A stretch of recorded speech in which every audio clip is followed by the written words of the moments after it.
जी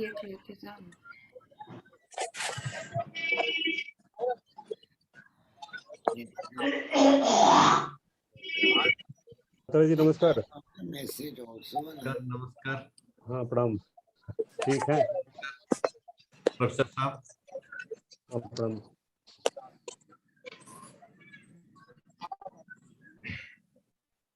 sir को प्रणाम। हाँ प्रणाम सर। हाँ What is this? थोड़ी कम है। कॉफी देंगे? Coffee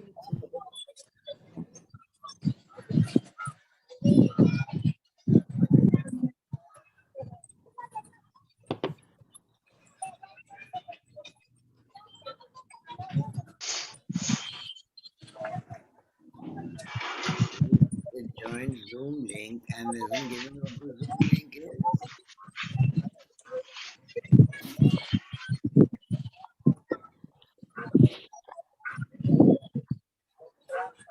Anand, you say this meeting is being live streamed. बुद्धाय सिंह साहब।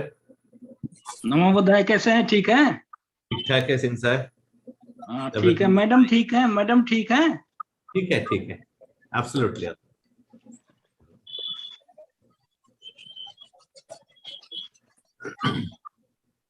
जो था जैसे कोई लीजिएगा 16 साल का है।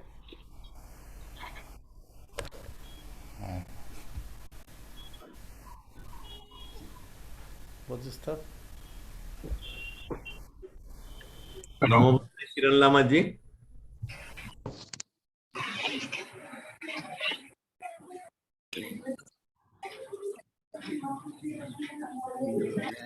नमो बुद्धाय, नमो बुद्धाय। मैं म्यूट में था मैं।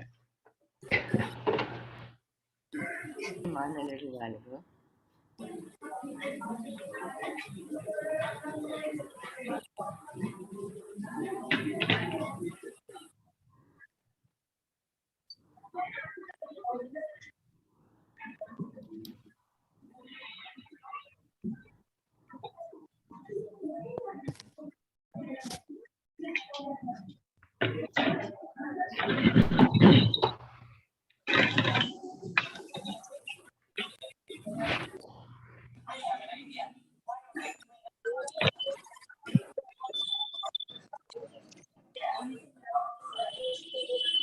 नमो बुद्धाय बनते जी।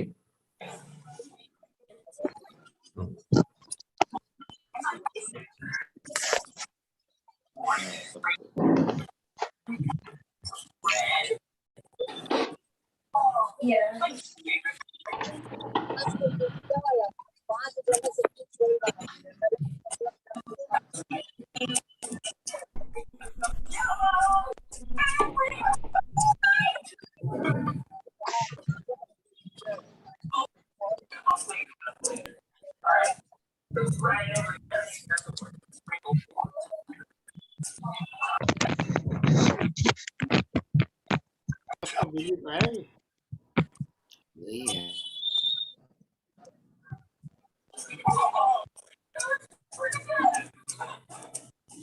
Anand, why is it not? ये इसको कॉपी करना What it करें? दादा नमस्कार। नमस्कार नमस्कार। और ठीक है? हाँ अभी ठीक है। नमो बुद्धाय दौरजी साहब।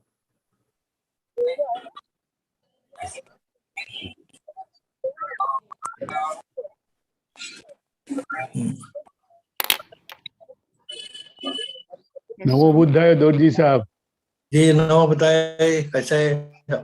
जी नमस्ते। ठीक है। जी जी।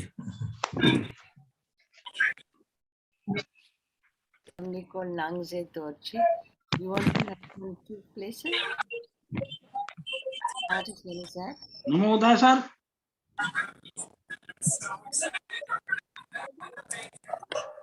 बुद्धाय सबको नमो बुद्धाय। नमो बुद्धाय बंती जी। नमो बुद्धाय बनते जी। नमो बुद्धाय बनते जी। जी नमो नमो बुद्धाय बुद्धाय सब जी जी जी and very good afternoon to all. I think we are going to start the today's international webinar. So maybe many our Dharma seekers can join us.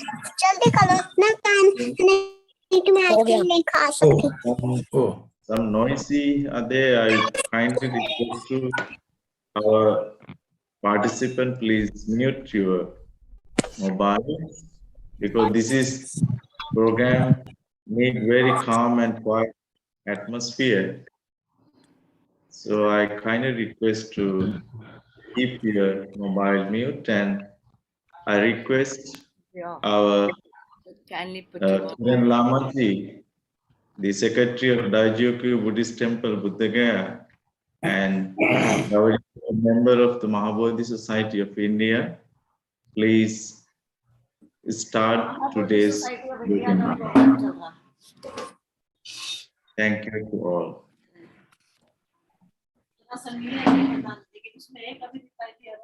बुद्धो सुशुद्धो करुणामानवो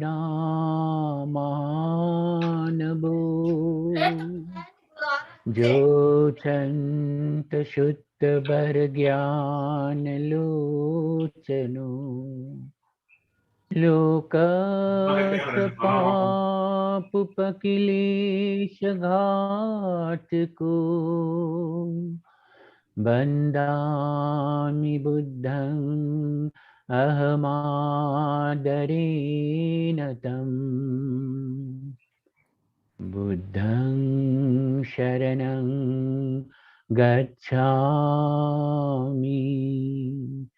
धम्मं शरणं गच्छामि संघं शरणं गच्छामि.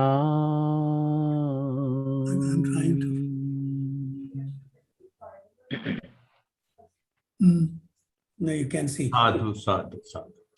On the occasion of the auspicious Magha Purnima, we are linked online through Zoom this afternoon for an international webinar organized by the Mahabhuti Society of India, a premier international Buddhist organization, Buddha Gaya. Buddhism celebrates this full moon day, which occurs in the month of February, as one of its major festivals.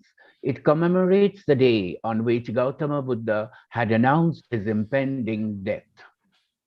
Today's theme, significance of insight meditation and being mindfulness. The path to overcome ignorance and suffering, with subtopics, being mindfulness in our everyday life, practice of 4 foundations of mindfulness according to Satipatthana Sutta, contribution of late Venerable Thich Nhat Hanh, renowned master of Zen meditation and mindfulness for the promotion of peace and suffering. As we are aware that mindfulness has become somewhat of a buzzword of late, there are regularly sessions being held on mindfulness. However, mindfulness dates back to ancient times. Its roots lie in the teachings of the Eastern philosophies of Buddhism and Taoism. In today's world, mindfulness is just as relevant. Through the practice of mindfulness, we are able to deal better with the emotional struggles we face on a day-to-day basis. The Mahabhuti Society of India dedicates today's webinar in memory of the late Most Revered Thich Nhat Hanh, the Zen Buddhist monk who helped spread the practice of mindfulness in the West and socially engaged Buddhism in the East for over nearly 8 decades. The Most Reverend Thich Nhat Hanh passed away at the age of 95 at Tu Hieu Pagoda in Vietnam on Saturday, January 22nd, 2022. Commencing this webinar, we have now the welcome address by our President of the Society, Mr. Nangze Dorje, who is also Secretary of the Bodh Gaya Temple Management Committee, which will be followed by an introductory speech by Venerable P. Sivalithero, General Secretary, Mahabhuti Society of India. I invite Mr. N. Dorje, the President of the Mahabhuti Society of India, to please welcome the distinguished gathering online.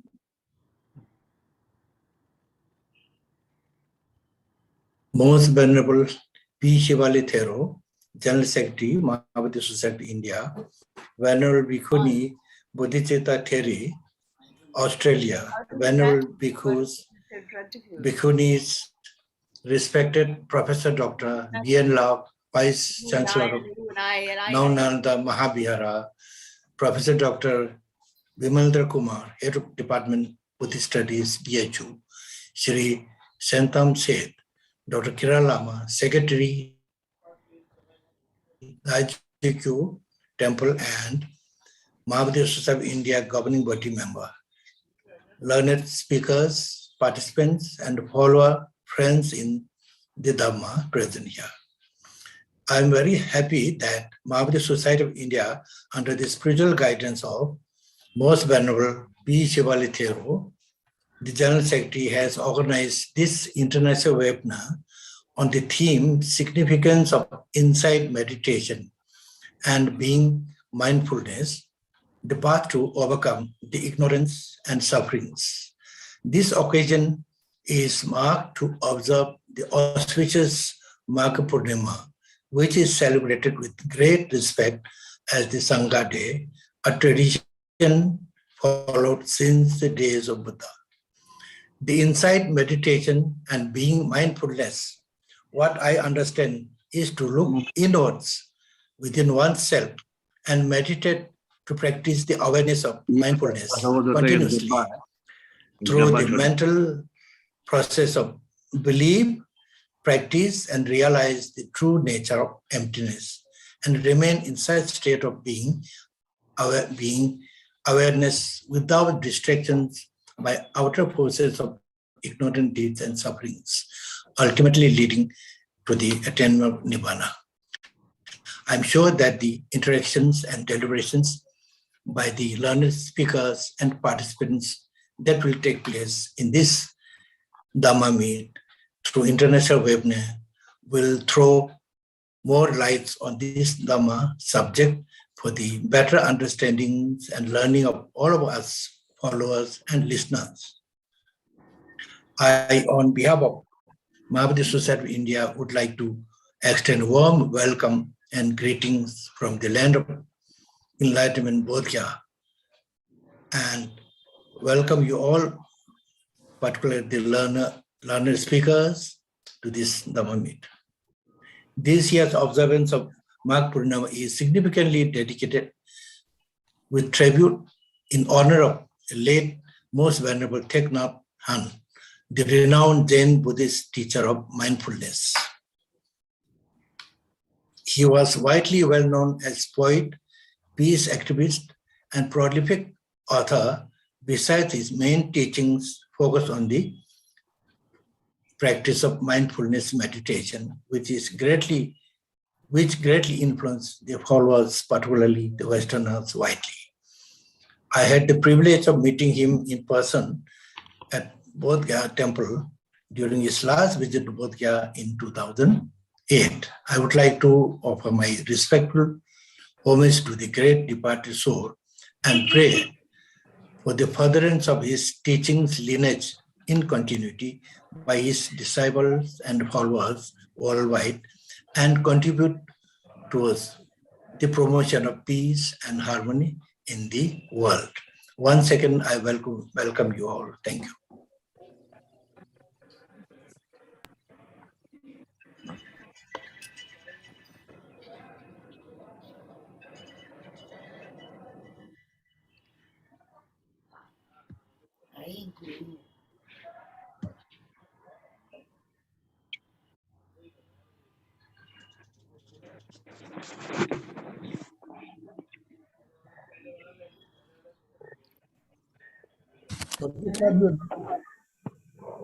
Kiran Lama ji. Lama ji, unmute yourself. Hello. Lamaji, yes. Our this afternoon's webinar is being presided over by Professor Dr. B.N. Lab, Wait, Vice mute the Chancellor, mic, Anna. Navanalanda Mahabihar, Nalanda. And it's being convened by Professor Dr. Bimlendra Kumar, former Head Department of Pali and Buddhist Studies, Faculty of Arts, Banaras Hindu University. Professor Bimlendra is also the editor of the Mahabuddhi Journal, published by the headquarters of the Mahabuddhi Society in Calcutta, and the Hindi Dhammaduta Journal from the Mahabhuti Society of India, Sarnath, Varanasi. I would now invite Venerable P. Sivalitheroji, the General Secretary of the Mahabhuti Society of India, to please introduce the program today. Namo tassa bhagavato arahato samma sambuddhassa. Namo tassa bhagavato arahato samma sambuddhassa. Namo tassa bhagavato arahato samma sambuddhassa.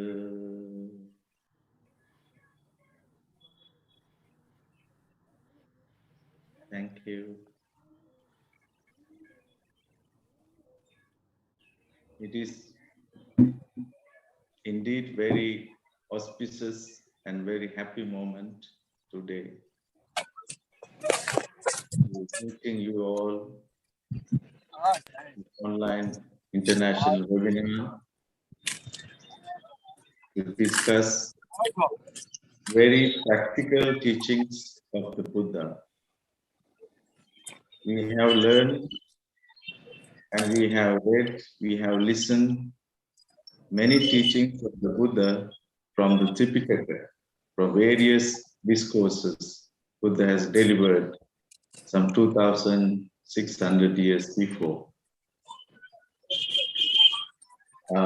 Why I actually decided to organize this kind of mindfulness program, many members of the society and also some Dhamma friends from various parts requested me to organize a series of meditation programs. Because Buddha's teaching, basically, theory and practical.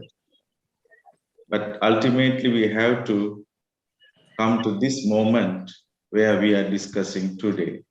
That is mindfulness. So our learned speakers are there. You will get the opportunity to listen to them later on, their views, their valuable understanding, realization of the Dhamma, how we are going to practice it in our day-to-day life. It's the most important teachings, how we are going to engage, or in some countries, this mindfulness program, they apply it in different ways, different terms like applied Buddhism or engaged Buddhism. Once a certain person come to Buddha and he asked the Buddha, "Oh Lord, how you train your monks, how your disciples train to live in the Dhamma? What is your basic method of training of monks?" So then Buddha replied to the person, "I guide and teach my disciples to observe mindfulness in walking, to be mindfulness in speaking, to be mindfulness in taking food, to be mindfulness in sitting, to be mindfulness in sleeping." So this is the simple way that I teach my disciples to practice and live according to the Dhamma. So that is how for last many hundreds, many centuries, there are so many learned and enlightened monks who shed their teachings and spread the Dhamma after realization. The simple way of our life is that our mind is just like a marketplace. All the time, our mind is full of calamities, due to so many defilements that encounters that we are facing in our day-to-day life, whether it is anger, whether it is jealousy, whether it is miserable conditions, or whatsoever, anxiety, that we all get into troubles because we cannot observe mindfully what is going on in our mind. We cannot observe.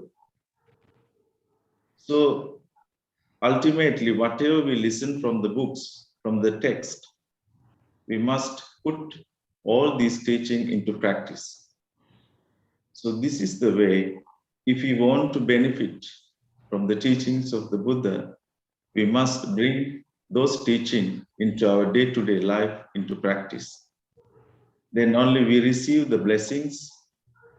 How we can observe when we get angry, when we get that kind of tension, depression, or anxiety, how we are able to observe those situations.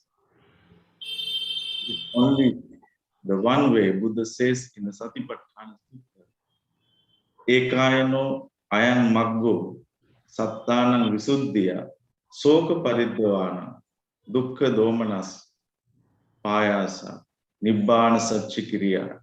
Like that, Buddha always says that this is the way, there is only one way, the only one path to get freedom from all kind of miserable conditions in our life or sufferings, that is Satipatthana. That is the four foundation of mindfulness: Ayanupassana, Vedananupassana, Chittanupassana, Dhammanupassana. So this is in Satipatthana explained in various ways. So today, this is the first step that Mahabhuti Society is trying to bring these teachings, ancient teachings of the Buddha, into our day-to-day practical life. So every full moon day, we are going to organize this mindfulness series for all the Dhamma seekers from various countries. They can attend these very practical teachings of the Buddha. Especially today's program, our program, we want to dedicate it to late most venerable, renowned teacher of mindfulness and Zen master, Venerable Thich Nhat Hanh. And also today is a very important Purnima, full moon day, because Buddha declared his Mahaparinibbana to all his disciples at Vaisali on Magha Purnima day. And also Buddha give Ovada Patimukha to Venerable Sangha, the first assembly of monks at Veluvan, Rajagiri, on this Magha Purnima day. Such as there are so many importance of this Magha Purnima day. So I hope all our participants and attendees from various parts, but while listening carefully, attentively, and mindfully, you can get much blessings and benefit here and now. Actually, Buddha's teaching is here and now. Buddha says in Dhammapada, Mano Kubbangama Dhamma, Mano Setta Manomaya. He says mind is supreme and mind is the great. Mind is always forerunner of good and bad things. But it is us, we have to observe how we're going to see our mind whenever these encounters are happening actually in our life, in our day-to-day life. So I welcome once again on behalf of Mahabhuti Society of India, and also I thank you to our President and all our venerable speakers, respected speakers and scholars, and our attendees from distant parts, whoever joining this very auspicious moment. Please listen to these valuable teachings. I have confidence and I'm sure that you will get blessings and benefit from this auspicious program. May you all be well and happy. May your life be always fulfilled with the Dhamma and peace and happiness. Thank you very much. Sadhu, Sadhu, sadhu, sadhu. According to most revered Thich Nhat Hanh, Buddhism means to be awake, mindful of what is happening in one's body, feelings, mind, and in the world. If you are awake, you cannot do otherwise than act compassionately to help relieve suffering you see around you. So Buddhism must be engaged in the world. If it is not engaged, it is not Buddhism. We have our keynote address now, and for this I would like to invite Dhammacharya Santam Seth, representative of Venerable Thich Nhat Hanh and Plum Village Dhamma tradition in India. Dhammacharya Santam Seth is a teacher in the Buddhist lineage of the Zen master Thich Nhat Hanh. He has been leading acclaimed pilgrimages in the footsteps of the Buddha and other multi-faith and transformative journeys for the past over 35 years. He is actively involved in social, environmental, and educational programs, including work on cultivating mindfulness in society with educators, students, the police, and paramilitary forces, the corporate sector, amongst others. This is pioneered by the non-profit trust Ahimsa Trust, of which he is the founder. He is a senior advisor to the World Bank and also advises the Ministry of Tourism, Government of India on pilgrimage tourism. Shantam Seth has contributed to a number of books, including Walking with the Buddha, Planting Seeds, Sharing Mindfulness with Children, and Volunteers Against Conflict. He has also been a consultant on films, including Life of the Buddha and The Story of India, both made by the British Broadcasting Corporation. I would now invite Dhammacharya Santam Seth, who has been very close to the late Venerable Thich Nhat Hanh. Dhammacharya Santam Seth. Thank you so much, Kiranji. And I don't know, can you hear me well? Because my connection is not good. Yes. Wonderful. Yes. And thank you to the Mahabhuti Society of India, to Shivali Bhante Thero, and to Mr. Dorji from the Bodh Gaya Temple Management Committee, and others. And I feel I'm really in the company of real Dhamma brothers and Dhamma friends and some Dhamma sisters. So I feel that thankful that we are recollecting Thich Nhat Hanh, my teacher. And one of the things I've always felt with Thich Nhat Hanh, is that he allows me to come back to my breath using a bell of mindfulness. So I'm going to invite this bell, 3 sounds of the bell. And I hope that with the sound of the bell, you can let that bell resonate into your mind so that you can come back to your breath. The breath, of course, allows our mind and body to come back into the present moment. And one of the key teachings of the Buddha and of Thai was to live happily in the present moment. So let's just come back to that, and then I will share a little bit more after 3 sounds of the bell. In between the 3 sounds, we can just take 3 breaths each.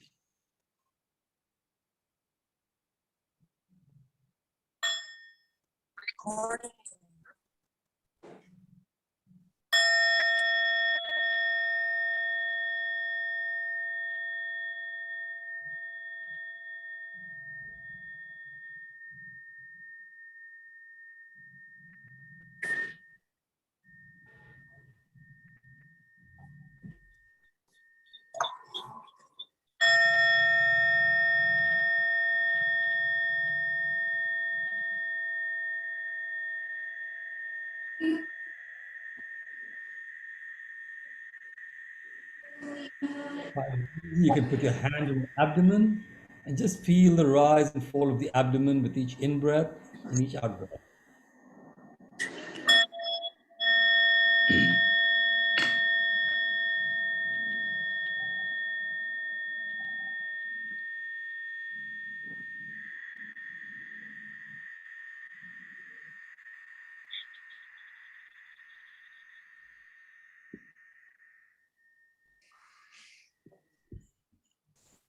So, dear friends, from time to time, you might find that I invite the bell. I find it's a very helpful way of coming back present and being mindful of what is happening in the here and now. You know, on the 23rd of January, I looked at my phone and I saw a message from the abbot of Amrit. It said, "Our teacher is now as free as a cloud."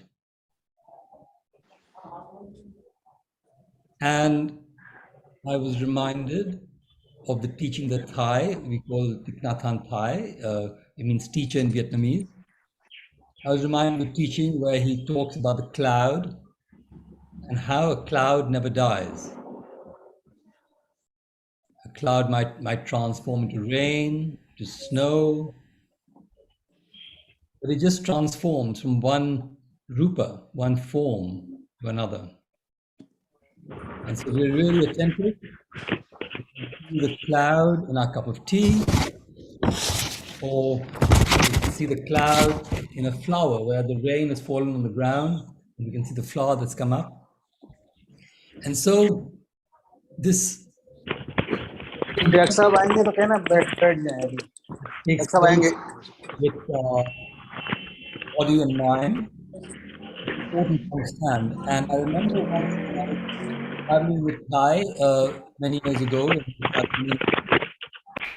were just sitting together, and he looked at me just on the side and held my hand. And I used to wear a turban at that time. And he said, you know, the matter of birth and death is as urgent as if your turban is on fire. And it's interesting that, you know, we hear it and we don't understand it.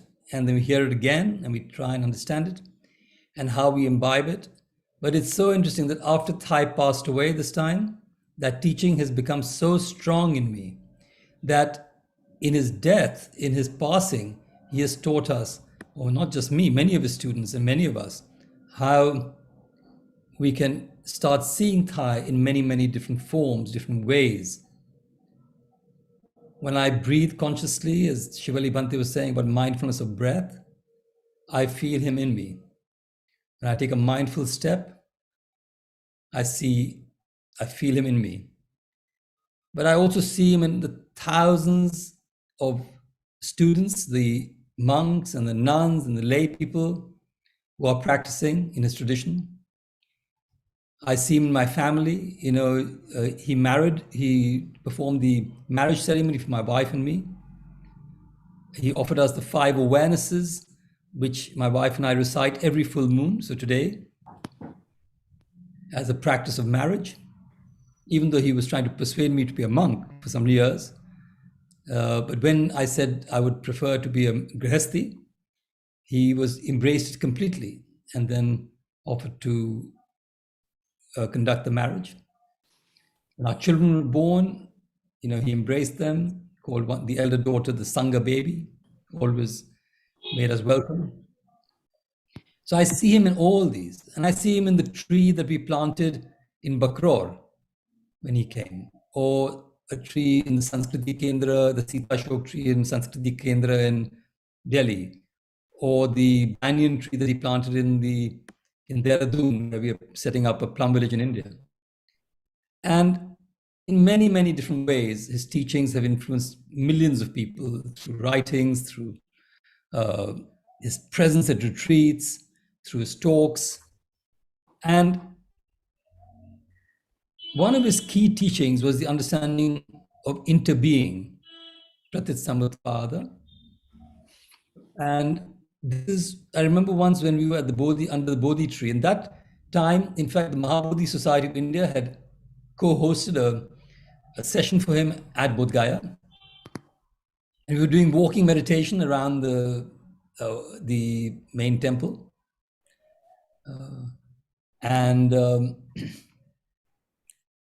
I should also remember the banyan tree that he planted the Root Institute. I noticed Kabir ji was and he was there in 1988 when Thai planted a banyan tree in Bodh Gaya. But just coming back to walking around the Mahabodhi temple, I remember him picking up a leaf. And then when he sat down, he looked at the leaf and he asked us, "What do you see in this leaf?" And of course, we said we saw the cloud, the sunshine, the rain. And he said, if you take out any one of those elements, that leaf will not exist as we see it. And this is what the Buddha's great insight, of course, was, sitting under the Bodhi tree. And in Thai's wonderful book, Old Path, White Clouds, he described beautifully as how the tree was a teacher to the Buddha in his awakening. Oh, it's on live. So, of course, I feel blessed that I've met a teacher in Thai, a guide, a friend, and to me, somebody who I felt or I knew was awakened, actually. When I first met him, I met him in California.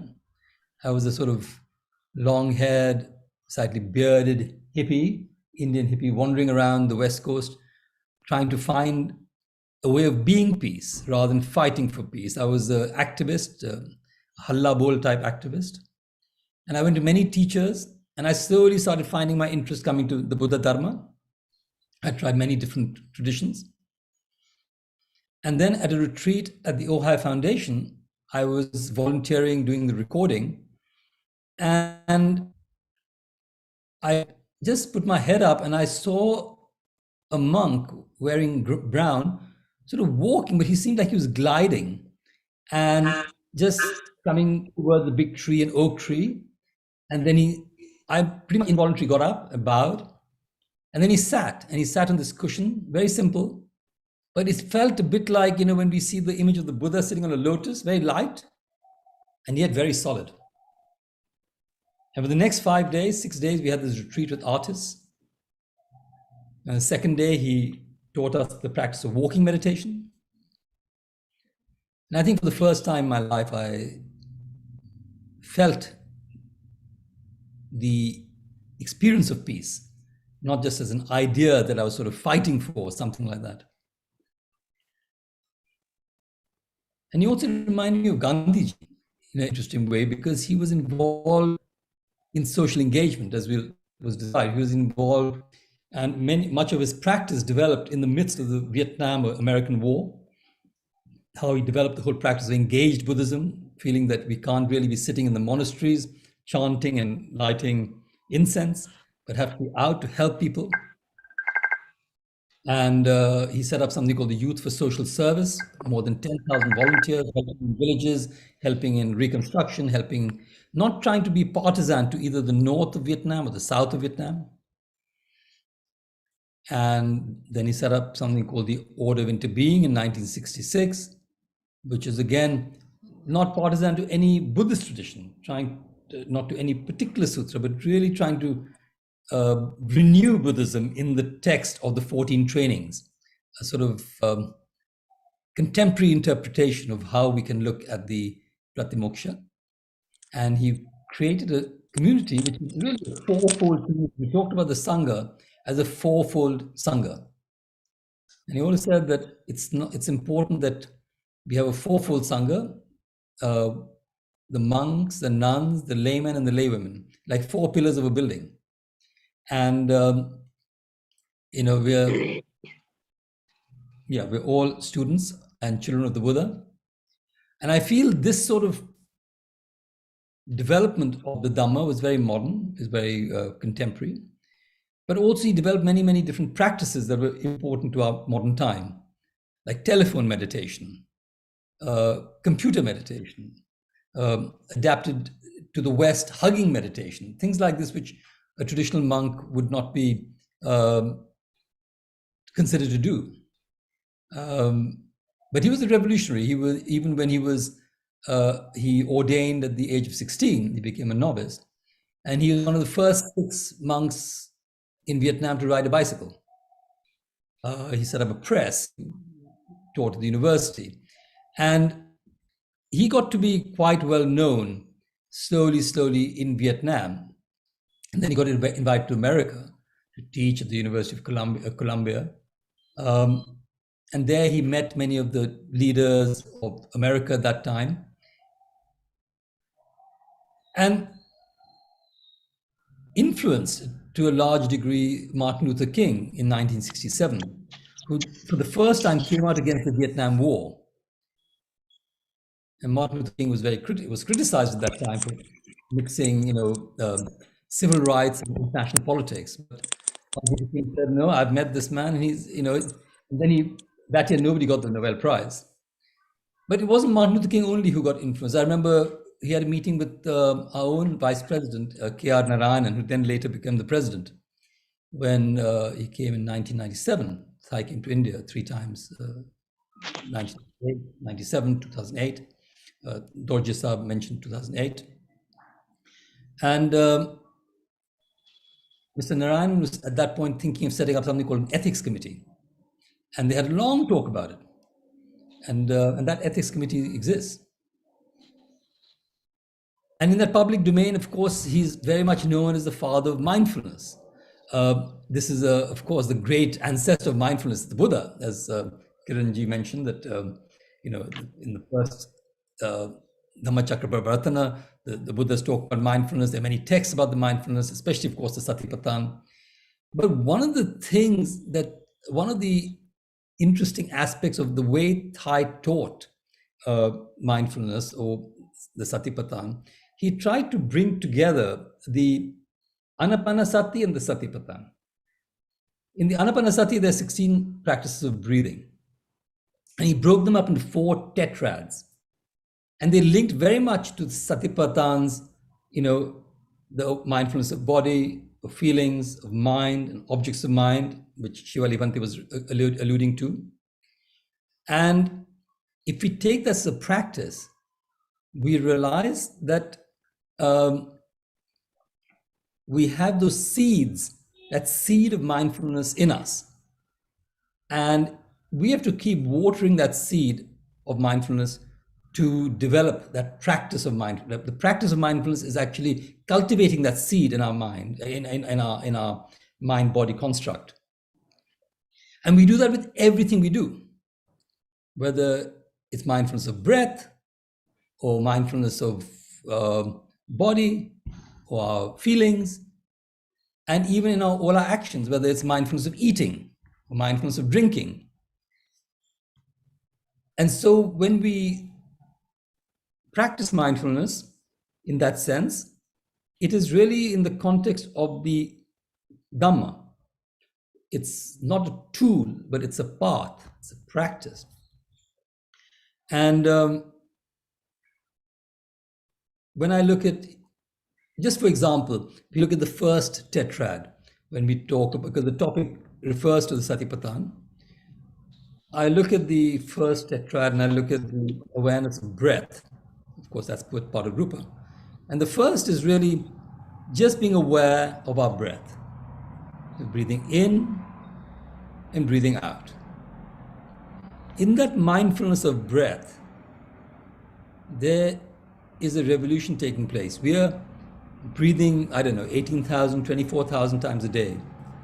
But very often, or mostly, we're not even aware of even one breath.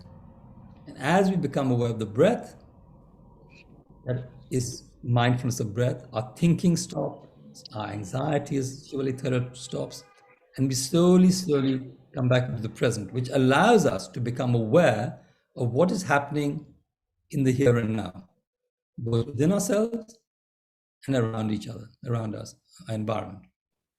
You okay? So I feel that then the second exercise on the Anapanasati is about being aware for the full length of the breath, from the beginning of the in-breath to the end of the in-breath, the beginning of the out-breath, the end of the out-breath. This is mentioned about being a long breath or a short breath, but it's just being aware of the whole length of the breath. And when our mind goes off, then we are not mindful of the breath. When we are continuously aware of the breath, we are mindful of the breath. The third is when we look at the body. We scan the body and we look at different parts of the body. As we know, the Buddha talked in the Satipatthana of how to look at different parts of the body, how a farmer looks at a sack of grain, different types of seeds. The same way we scan the body, looking at different parts of the body, whether it's the eyes or the nose, our lungs, our heart, becoming aware of it. And in that process, the fourth exercise is to calm the body. If you're finding that there's a certain part of the body which is feeling out of sorts in some way, we are tense, or we can start relaxing the body. And so that Anapanasati links to the first tetra, the mindfulness of body in the Satipatthana. In the same way we go into the second with the feelings, cultivating joy, cultivating happiness, and then looking at our more afflictive emotions, our difficulties, our difficult mental formations, and how to embrace them with mindfulness so that we can transform them. And Thich Nhat Hanh is famous for reminding us that, a lotus grows in the dirtiest of mud. And in us, we have our mud and we have our lotus. And so we, as a good organic gardener, we have to look after the mud, garbage, to grow the lotus. So that is also with our own mental formations, with our own feelings. It's not that we ignore them, we develop an insight into them. And mindfulness does that. Mindfulness actually is interesting. It's a bit like a mother, and the child is concentration. As soon as you start becoming mindful, your concentration develops. So like if you say, take an object of a flower, then we look at it and we become mindful of the flower, and that develops a concentration. And as we develop the concentration deeper, we find that we get insight. And that insight of the non-self nature of the flower. So I feel that this sort of practice that Thich Nhat Hanh has been sharing with us over the last 66 decades, in a way. At one level, people say, oh, but he's just breathing in, breathing out. But I know as a student, I needed constant reminder. And I felt this deep compassion in somebody who would again and again and again remind us to do these practices and to awaken. And whether it is brushing our teeth, or whether it is washing the dishes, whatever we're doing, cutting the carrot, do it with full 100% awareness.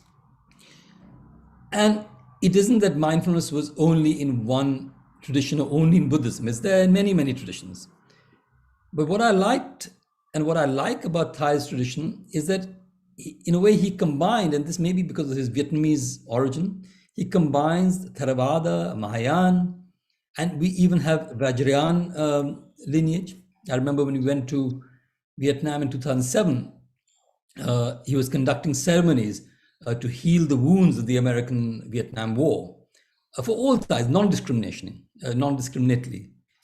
For the Americans, he worked with the American war veterans, with the Vietnamese, he worked with Palestinians, Israelis. So I think the sutras we use in our practice center, we use, of course, the Anapanasati, Satipatthana, Bhadakarata, different ways of looking at our anger, many texts coming from the Theravada. And then we have the Mahayana, we use the Heart Sutra, the Diamond Sutra, the Lotus Sutra, the Avatamsaka Sutra, which he loved.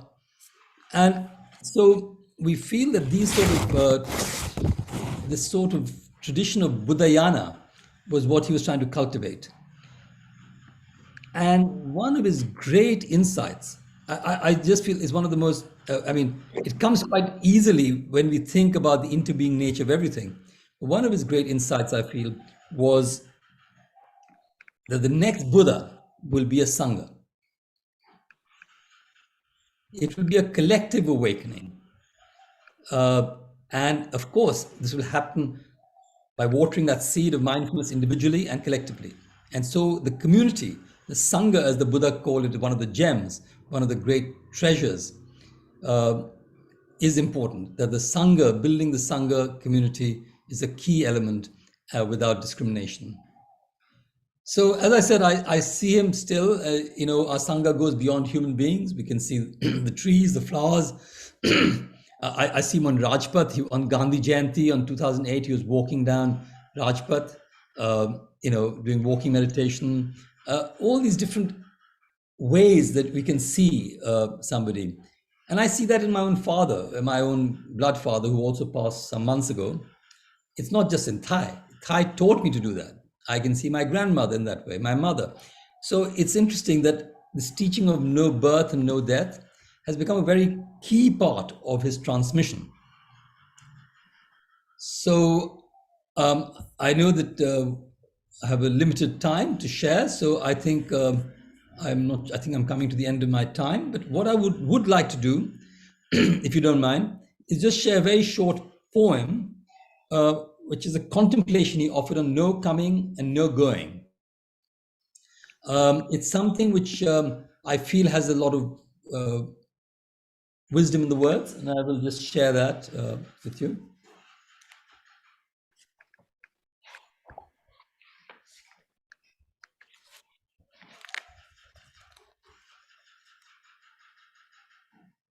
It says, "This body is not me. I am not limited by this body. I am life without boundaries. I have never been born and I have never died. Look at the ocean and the sky filled with stars, manifestations from my wondrous true mind. Since before time I have been free. Birth and death are only doors through which we pass, sacred thresholds on our journey. Birth and death are a game of hide and seek. Laugh with me, hold my hand, let us say goodbye. Say goodbye to meet again soon. We meet today, we'll meet again tomorrow. We'll meet at the source every moment. We meet each other in all forms of life."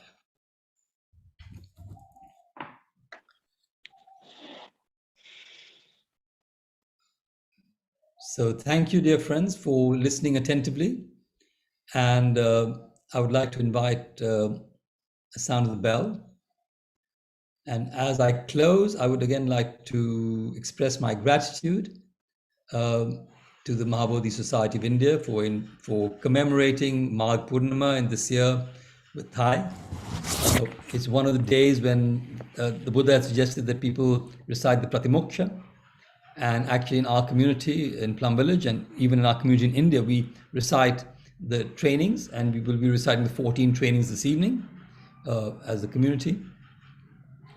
And I think these great traditions that started in India 2,600 years ago, that have swept across the world and have transformed the world. I was reading a very interesting article in The Guardian a few days ago, where they feel that Buddhism, or the Buddha Dharma, has transformed the consciousness of the West.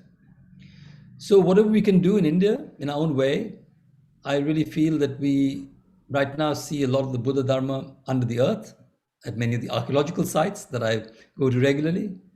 And if you can bring it up, we are putting a lot of effort into bringing mindfulness into education. I know many of us are trying to do it in different ways. We don't always have to fly the big Buddhist flag, but the Dhamma, the teaching, the transformation that can take place is wonderful. And then people come to the Buddha Dharma because it makes sense. So thank you again very much, and I will invite one sound of the bell to close.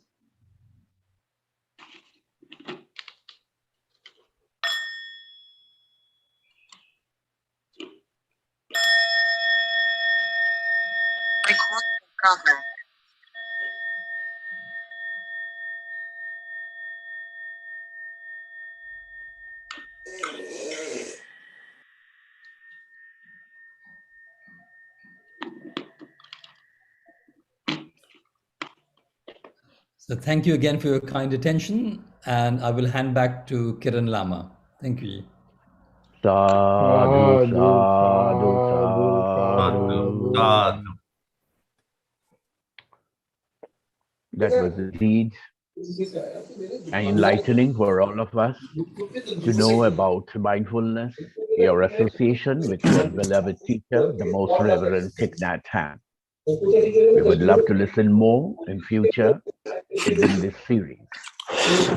Continuing today's webinar, we have a few speeches now, and I would invite Venerable Bhikkhuni Bodhicitta Theri from the Nisalaranya in Australia. Venerable Bhikkhuni Bodhicitta is of Sri Lankan origin, now in Australia.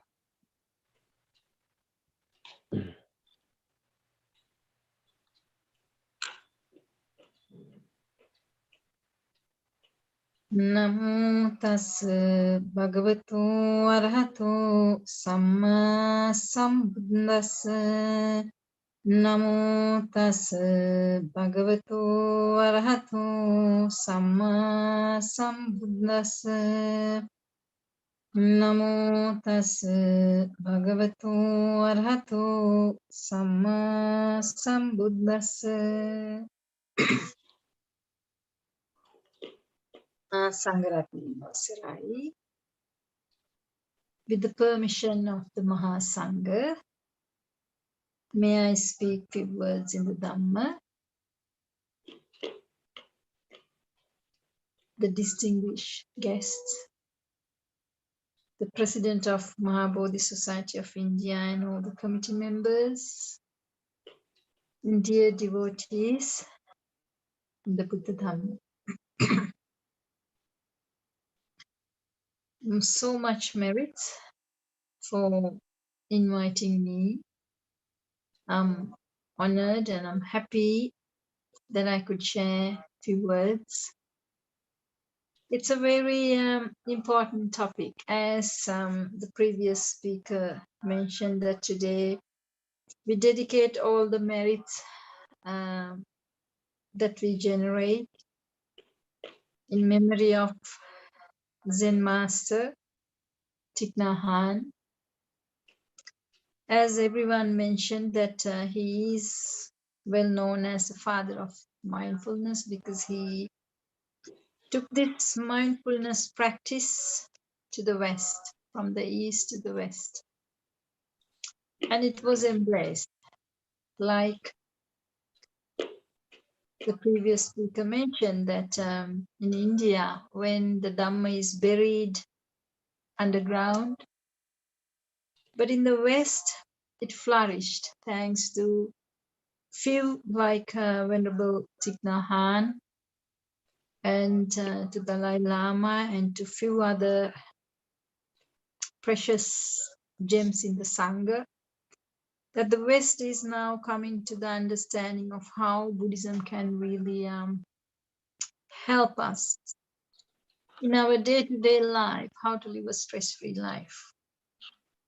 So first I'd like to pay my respect to the late Thay, Venerable Thich Nhat Hanh, for the service that he had done more than, I think, 80 years to spread Buddhism all around the world. And he lived by his example, leading by example, and showed the people that how we can benefit from this Dhamma. So first I would like to pay my respect and think of him and share merits. Also, now today, our topic is mindfulness. The word Sammasati has been translated as mindfulness. As my teacher, Venerable Dr. Madhavala Punaji Bhante, pointed out, that he was not very happy with this word mindfulness. And he courageously corrected it. He said, what is mind being full of? So he was very reluctant to use the word mindfulness to denote samma sati. So what we today know is questionable as what we know as mindfulness, whether it is the samma sati. If we want to know what Buddha taught as the samma sati, we really need to learn the Buddha Dhamma in that proper context. So Buddha pointed out, so when we are talking this topic, it's very important to understand what this word means, the samma sati. So Buddha's aim was to help people to find freedom from stress, freedom from suffering, and to live a comfortable, relaxed, peaceful life here and now and hereafter. So this journey begins from Samyak Drushti.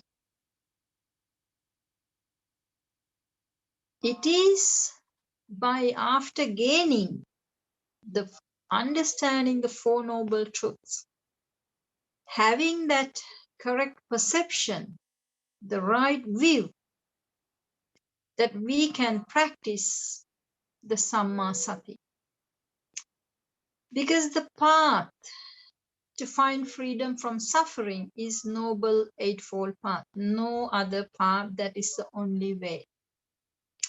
The only one and only way to the finding freedom of suffering, to attain Nibbana, is the Noble Eightfold Path, Arihata Magha. So in this path, the first step is to understand how this suffering comes to be, how this stress comes to be, the stress, how this, the cause of this stress, and how we can get rid of it, and what should we do. It's like we recognizing our problem. We have a problem here, suffering, the stress. And what is this problem? How did it come to be, the cause of it, and how to get rid of it? How do you feel it then? And what to do? That is the Four Noble Truths in the normal lay life talk, in the normal way, to put it in the normal language. The problem and finding the solution. We have the dukkha, the stress, the suffering, and how to get rid of it, and how to be overcome that. And when you overcome that, what is left with? Peace. So how to get there? So the Noble Eightfold Path starts from that proper understanding. Then the seventh step is Samma Sati, what is being translated as a mindfulness. So this Samma Sati is at the quite advanced stage. When someone practices the Samma Sati, if you follow Buddha's words, Buddha says, if you practice this Samma Sati, there can be only two results. What is it? Either one will become a non-returner, an anagami, or one will end up completing this journey by becoming an arahat. It's in the Mahasatipatthana Sutta. So when you practice the Samma Sati, it's like the final lap. It will bring you to the Samma Samadhi, which is the end of this pathway, bringing you to the ending of the suffering, attaining the Nibbana. So this Samma Sati, the mindfulness, cannot be just practiced just from there. You need to have a pre-qualification. That is, if you are to do this in the proper way, if you want to get rid of the suffering, and if you want to find the Magha Phala, you need to start from Samyak Drushti. If we are not talking about the Magha Phala, if you are not interested in attaining the stream entry, non-returning, and once returning, non-returning, and arahatship, we can just watch the breath, we can just practice some practice And it can go on and on and on. We won't have any Magha Phalalabhi or Arahats, but we can practice something which we call meditation. But if we want to follow Buddha's teachings as to if you want to get rid of the suffering, then we have to follow the Buddha's words 100% exactly as what Buddha said. So from the first day that Buddha got enlightened, from the first sermon that he started, Buddha said, not to meditate, not about mindfulness. He pointed out to the Pasvaga Mahanun, there is a way to find freedom from suffering. What is it? Samma Ditti, Samma Sankappa, Samma Vacha, Samma Kammanta, Samma Ajiva, Samma Vayama, Samma Sati, Samma Samadhi. This is the way, he said. So we need to pay attention to this whole path. We can't just pick up paths here and there and then just practice one part and expect to find freedom from total freedom from suffering. Even if you practice bits and pieces picking up from here and there, of course you will have some kind of freedom, but it won't be forever. It won't be permanent. As soon as you return to from the retreat or from the meditation, you come back to your normal life. And because your thinking has not changed, your perspective has not changed, there's no samyak drushti, so it will go back. It will reverse and you will have the same stress again. And you have to wait to go and meditate or to go to a retreat to find some peace. And you come back, you're back in the mundane life with the problems and suffering. So if you want to find freedom from suffering, if you start from samyak drushti, that won't be the case. The minute you understand how this suffering comes, how this stress comes to be, then you will not do the things, you will not create the causes for this suffering to come. Hetum paticca sambhutam hetu bhanga niruchyate. This is Buddha's teaching. Look into the causes of how you create the suffering, what creates the suffering, what creates the stress. So Buddha points out it's our own avijja, ignorance, or the not understanding the paticca samuppada, not understanding how our senses work, how we see, how we hear, how we smell, how we taste, how we touch, how we understand, how the thoughts work. We don't know. When we see something, we just say, oh, I saw, I like it. And the desire comes. Or you see something, you don't like it, or I don't like it, and I want to get rid of it. So I get angry, and I even go to fight. I even end up in the jail. I don't know what's going on inside. I have not noticed my thought. I have not noticed my anger. I have not noticed hurting others. It just goes unconsciously. This is the avijja. You're not conscious of what is going on within. Even though we are conscious of everything what's happening outside, where they are going, what they are doing, which car they came, where they went, we know everything what's happening around the world, but we know very little about this body and this mind. So Buddha pointed out, first we need to know how our own stress and suffering comes. So every time when we see, hear, smell, taste, touch, and the thinking goes on, we need to understand that there is this some stress that is associated with that. If it is happening with avijja, if we are unconscious of paticca samuppada, if we are unconscious of how this process is working within, we don't know how the stress is coming to be. So if you want to get rid of the stress, if you want to get rid of the suffering, we need to understand the cause. Then Buddha is pointing out how our the ear, either the seeing, ear, the hearing, the nose, the smelling, tongue, the taste, the body, the touching, the mind, the thinking, the concepts. We know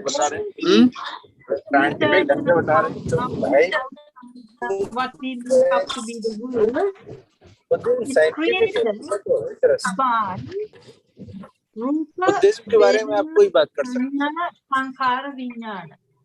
Buddha pointed out, when our senses get stimulated, I will take one example, the eye as an example. So when the light falls into the eye, it gets stimulated. The cells in the eye, you know, in the eye there is the lens, and behind the lens there is retina. And when this light touches the cells in the retina, they get stimulated, and you start to interpret the electromagnetic field of that light wave. So it detects a different wavelengths as color. So we see an upside down image in the retina, and when that message is taken to the brain with the optic nerve, the brain corrects this upside down image and it shows us a picture, which is called the rupa. And it's a mental image. Today, the neuroscience is very clearly saying what we see here, smell, taste, touch, is a creation of our own brain. It is called manomaya, rupa. That is why it's called rupa. So what we experience is a rupa. So Buddha pointed out this rupa we experience, because the sanya, the color, we experience as either pleasant or unpleasant or as neutral. And how we experience that word is called Vedana. We call the rupa. Vedana is a feeling. So when we experience this Vedana, if it's a pleasant sensation, we like it. If it's unpleasant, we don't like. If it's neutral, we don't mind. But when the pleasant sensation is experienced, we like it. Without knowing, the desire comes, and that is what we call the greed. It develops to greed. When the unpleasant sensation is experienced, we don't like it. So we hate it. So the hatred comes from that. With the neutral feeling, we actually don't pay attention to it, but we think it's there. So that is called the moha part. We get deluded that thinking it exists. It is out there. I'm experiencing the world out there. But what's happening is these mental images are getting created, and this is a mental process that's going on. But we don't see it like that, and that is what we call the moha, the delusion. Because if we saw it in the proper way, the paticca samuppanna way, we will see this chakkuncha paticca rupecha uppajjati chakku viññānaṁ tinnaṁ sangati passo. This is how the seeing comes to be, and in that seeing, we can experience it as pleasant or unpleasant or either neutral. But the thing is, because we don't see how this seeing comes to be, without knowing, I and the world appears.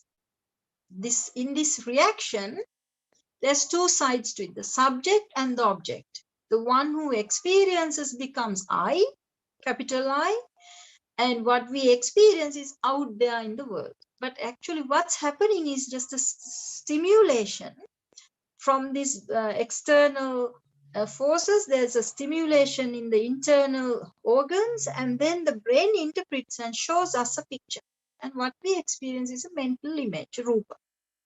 But because we don't see, we don't analyze this process of perception, we don't really understand rupa, vedana, sanya, sankhara, viññāna in this process, that it's activity, ignorantly we come to an conclusion, oh, I am experiencing the world out there. So two things gets created, duality, I and the world out there. But Buddha says, do the yoniso manasikara, means look into this activity. So Vedana, Sanya, they come together. And when this message is taken to the brain, the sanskarana, the construction takes place. That is sankhara. And what is being created from this process is being recognized by another energy. That is called the viññāna. So the viññāna perceives what is being created by the brain. And if we open this rupa, vedana, sanya, sankhara, viññāna, 5 parts, if we shut it, nama, rupa. So the rupa and the rest of the process is called the nama. We identify what the rupa is, what this image we want to know verbally. So nama means nama, identity. So this image and trying to recognize it, try to understand it, creating the concept around it. This verbal and the visual goes together. Even in the neuroscience today, they have found out that when we have a concept, there is two components to it, visual and the verbal. So this is Rupa, Nama. So this Nama Rupa is recognized by the Vijnana. So now, when this is the process that's going on within us, but we don't see this, we are so ignorant of it, we don't know how our senses work, how the thinking is happening. And from the thinking, when depending on what you think, certain glands get stimulated and certain hormones come, then it changes the mood. And we say we are angry, we have fear, we have lust, or I have sadness. We personalize even that, I'm angry, I'm afraid. Even that hormonal reaction, we personalize and put I in there. So what happens when we put this I into everything? I suffer. So what Buddha pointed out is, if you look into this process carefully, what we don't understand, if you look into it and try to, get enlightened about this, try to understand what's happening, you get to see what is there is a process, an activity going on, not a static thing, not a soul, not a person, no someone doing it, but it's just an activities going on and on and on. When the certain causes and conditions there, this comes to be. When the causes and conditions are not there for that, it doesn't come. So this is paticca samuppanna. It is the causes and conditions that's creating our experience, and what is there is only the experience, the passa. So Buddha pointed out, when there is this I in this equation, it is all the time we personalize this and we suffer. So the suffering comes as a result of having this ownership, upadana karagana nisa, because we personalize it. But if we can see this for what it is in every our day-to-day experiences, we start to cut the I from there, and it will become a big relief to us. And more you become conscious of your process, that this is how the seeing is happening, or when I missed that part, how the seeing happened, or with what we see, oh, I liked it, I didn't like it, oh, then I reacted, then the hormones came, oh, then I got upset, I got worried, I got the desire, or I got emotional. Now how to calm the emotion? Now when we start to look inside and look within, we can manage at least this suffering that comes with the emotional level, because emotions bring enormous distress to the body. When these hormones come, the body tenses, the heartbeat races, and body goes to the fight or flight reaction, we really suffer. So at least if we can be conscious of this emotion as an emotion, not personalizing, you get some relief. But then if you can see how the emotion come to be is from a thought. If you change the thought from this negative selfish thought that created this I in the equation, and you get rid of that, you can have a lot of peace, because the body will not go into the fight or flight reaction, because it is associated with I, me, myself. All the self-centered thinking will go in the fight or flight reaction, in the sympathetic pathway. But if you remove this I, if you learn to become selfless, learn to think in the selfless way at least, if you don't understand this deeply, even if you practice may all beings be well and happy, not thinking about I, me and myself, I want this, I want that. But you think about all beings, we call metta. Broaden your heart from a selfish point of view to incorporating everyone. The body, the messages will go in the parasympathetic and it will relax you. So that is a way to trick the body. But if you have the understanding that what is this I we call is only a delusion, that because I didn't see this way, as when you don't have the I in the equation, the body will only go in the relaxed mode. Because only when you have the I, It goes into the self-survival mode in the sympathetic, and you get the fight or flight reaction and you get stress. So what Buddha pointed out, if you cut off this sense of self, you get enlightened to what's happening. You will be free from the sense of I. There won't be any stress because the body takes all the messages to the brain via the parasympathetic, and it's connected to the pineal gland. It will release hormones to relax you. And no more of the emotions or tension or any suffering. So this satipatthana is the practice to bring attention within. Our attention is normally outward. We think about what we see, hear, smell, touch. If we like something, how to get it. If we don't like it, how to get rid of it, or how to not face it, how to run away. We are so busy. But what Buddha says is parimukhan sating upatapetva. You bring your attention within and place the attention within. This is sati. Where? Kaya-anupassana, Vedana-anupassana, Chitta-anupassana, Dhamma-anupassana. Bring your attention to the body, bring your attention to the feelings, bring your attention to the chitta, to your mood. See how your emotions or the mood is happening. How this got created, the Dhamma, the thinking, the concepts. Because it is a chain reaction. The minute the vijnana start to work and you start to perceive, you start to think. Depending on the thinking, the hormones will create your mood. Depending on the mood, whether it will determine whether you are going to have suffering or not. If you are having emotions, of course, there will be stress and suffering. If you're peaceful and calm and relaxed, you won't be having that suffering.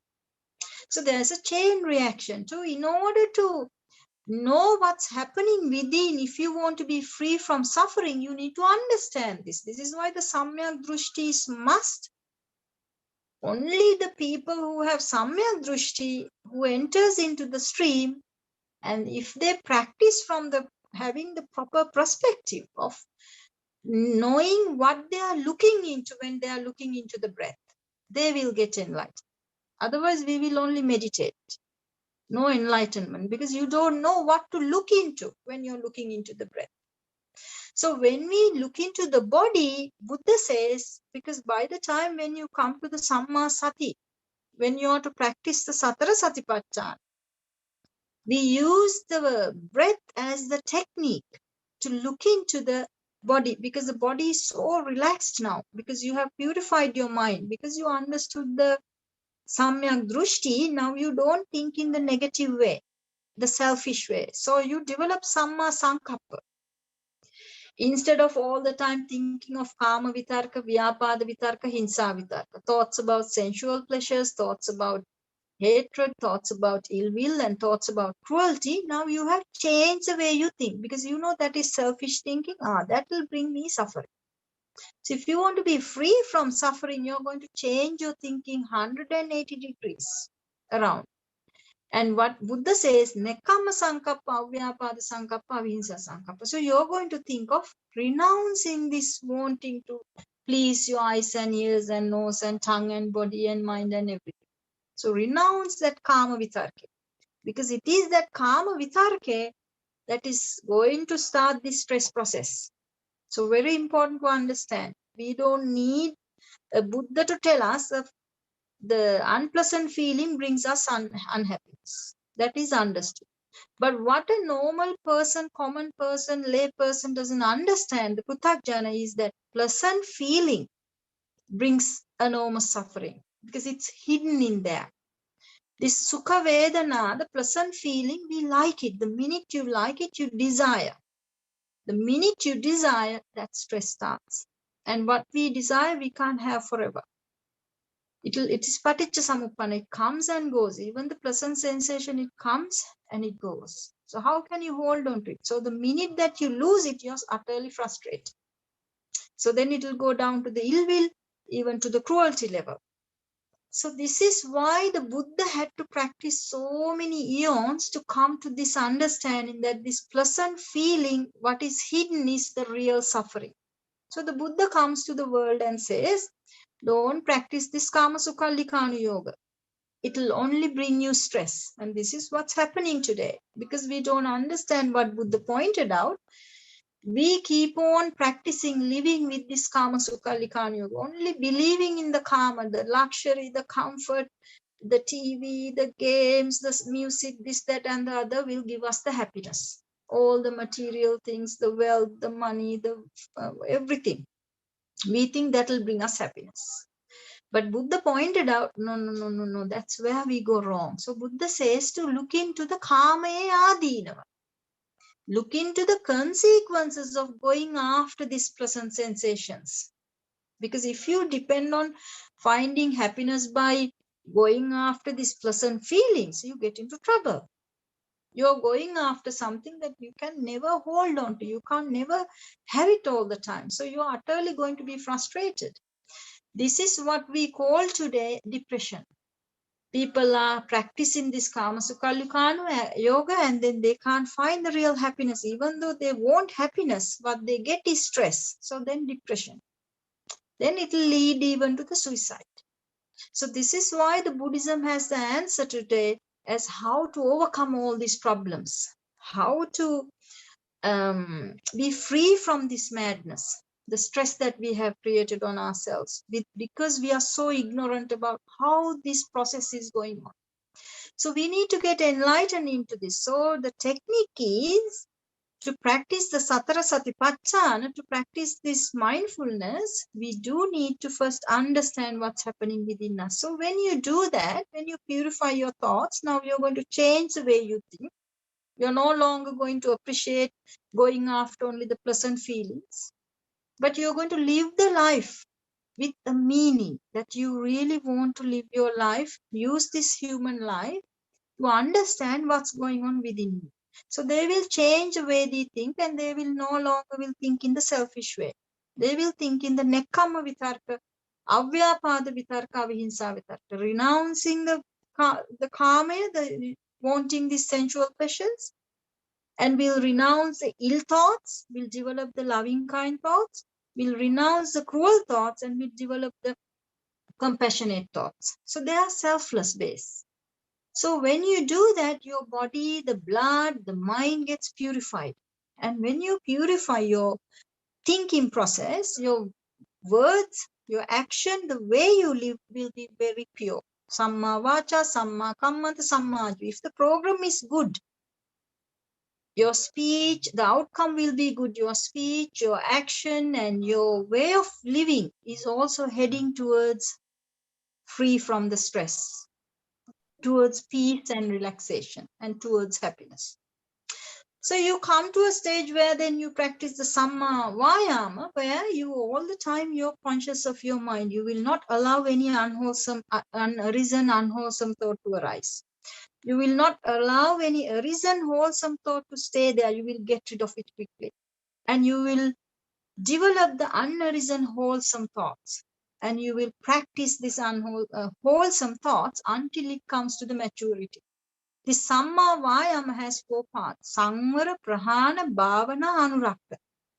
So when you practice this, getting rid of the unwholesome and developing the wholesome, when you do that, developing the wholesome is called practicing sati, satipatthana. In the Sabbasava, have a look. How do we do the Nupang Kusal Upadavanne? Satara Satipatthane Vadala Saptabojjanga Vadima. Kusala Supasampada means Saptabojjanga Vadima. How do you develop the 7 factors of enlightenment? From Samma Sati. So how do you practice the Samma Sati? By taking the Anapana Sati as the vehicle. This is in Sabbasava Sutra. So to develop this Kusal, it's not easy. Sapta Bojjanga, the 7 factors of enlightenment, is the Kusale. Developing this understanding about yourself, how this body is working, how this mind is working. So you will see that this process is anicca, dukkha, anatta. There is no one doing it, but it's going on the causes and conditions. Automated in the way the causes and the conditions. So when you understand this, you practice the satipatthana, kaya anupassana. To practice kaya anupassana, you take the breath, because when you come to this state, you even don't feel your body because it's so relaxed, because your mind is pure, no tension in the body. So to notice what you have is the breath. So it's not forcefully concentrating in one point. Automatically you are only with your breath. So in the breath, then you look into how this breath, I feel it, not like pleasant or unpleasant. It's a neutral feeling. What is in the neutral feeling? Oh, it is also created anicca, dukkha, anatta. That is the characteristic of this activity happening here. So you understand, you penetrate into the anicca, dukkha, anatta, and you understand, aha, this is what's happening. So with that understanding, then you look into the Vedananupassana, Chittanupassana, Dhammanupassana. Now you know what to look for, how the suffering comes, and how you make yourself free from the suffering, how you get rid of the cause of the suffering. That is by getting rid of the avijja. So practicing these Four Noble Truths all the time, yoniso manasikara, in your experience, is how you get rid of your avijja. When you get rid of the avijja, you're fully enlightened. So when you practice the satipatthana, the sapta bojjhanga, the 7 factors gets developed. So from samma sati, dhammavicaya, virya, priti, pasadi, samadhi. You are now coming to the samma samadhi, aligning with samma samadhi. Then the samma samadhi gets perfected at upekka. Samadhi starts with dhyana, first jhana, then it goes deeper into second jhana, then deeper into the third jhana, and the fourth jhana also called as upekka. So when the samadhi matures to the upekka level, you are a fully enlightened being, because you have seen the internal process without any emotion, without any disturbance in the body and the mind. You see this activity for the activity.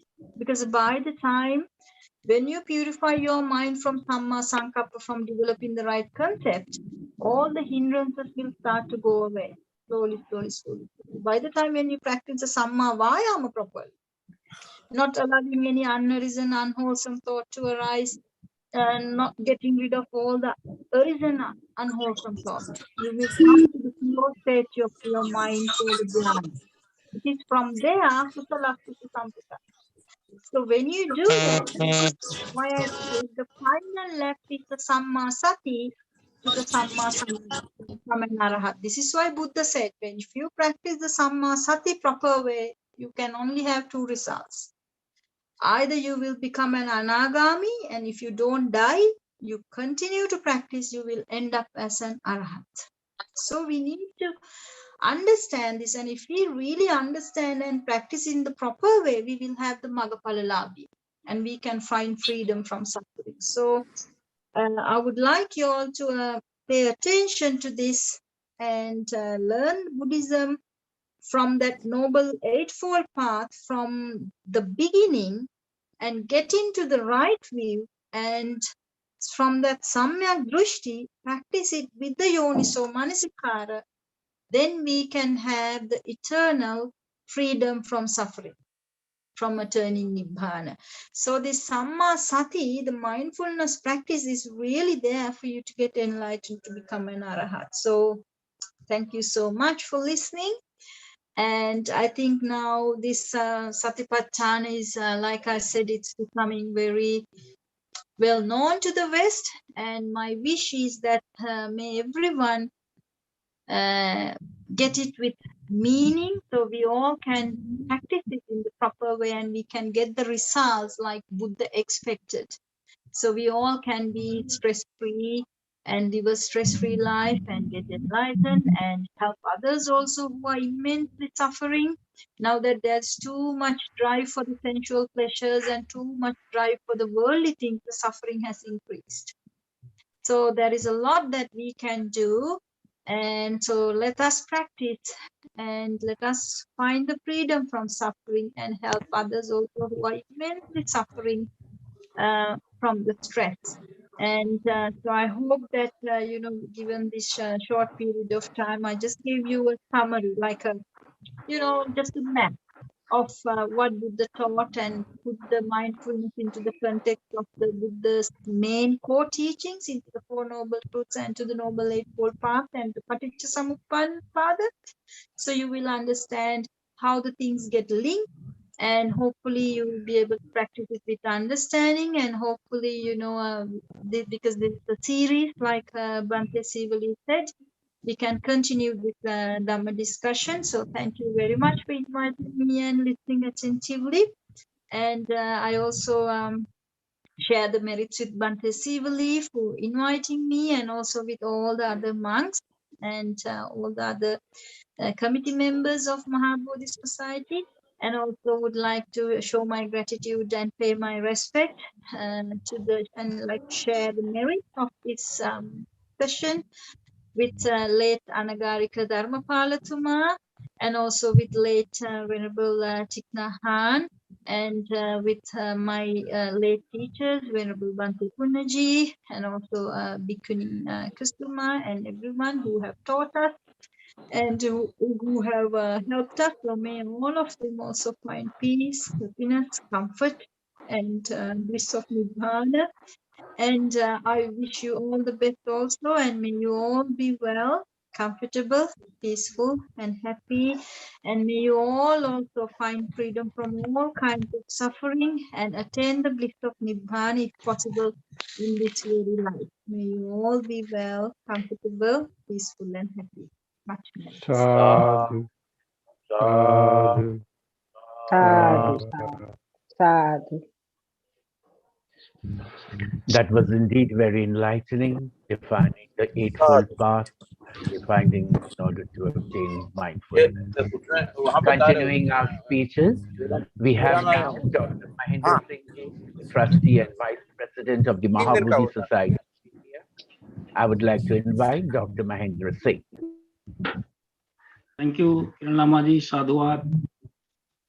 First of all, I pay my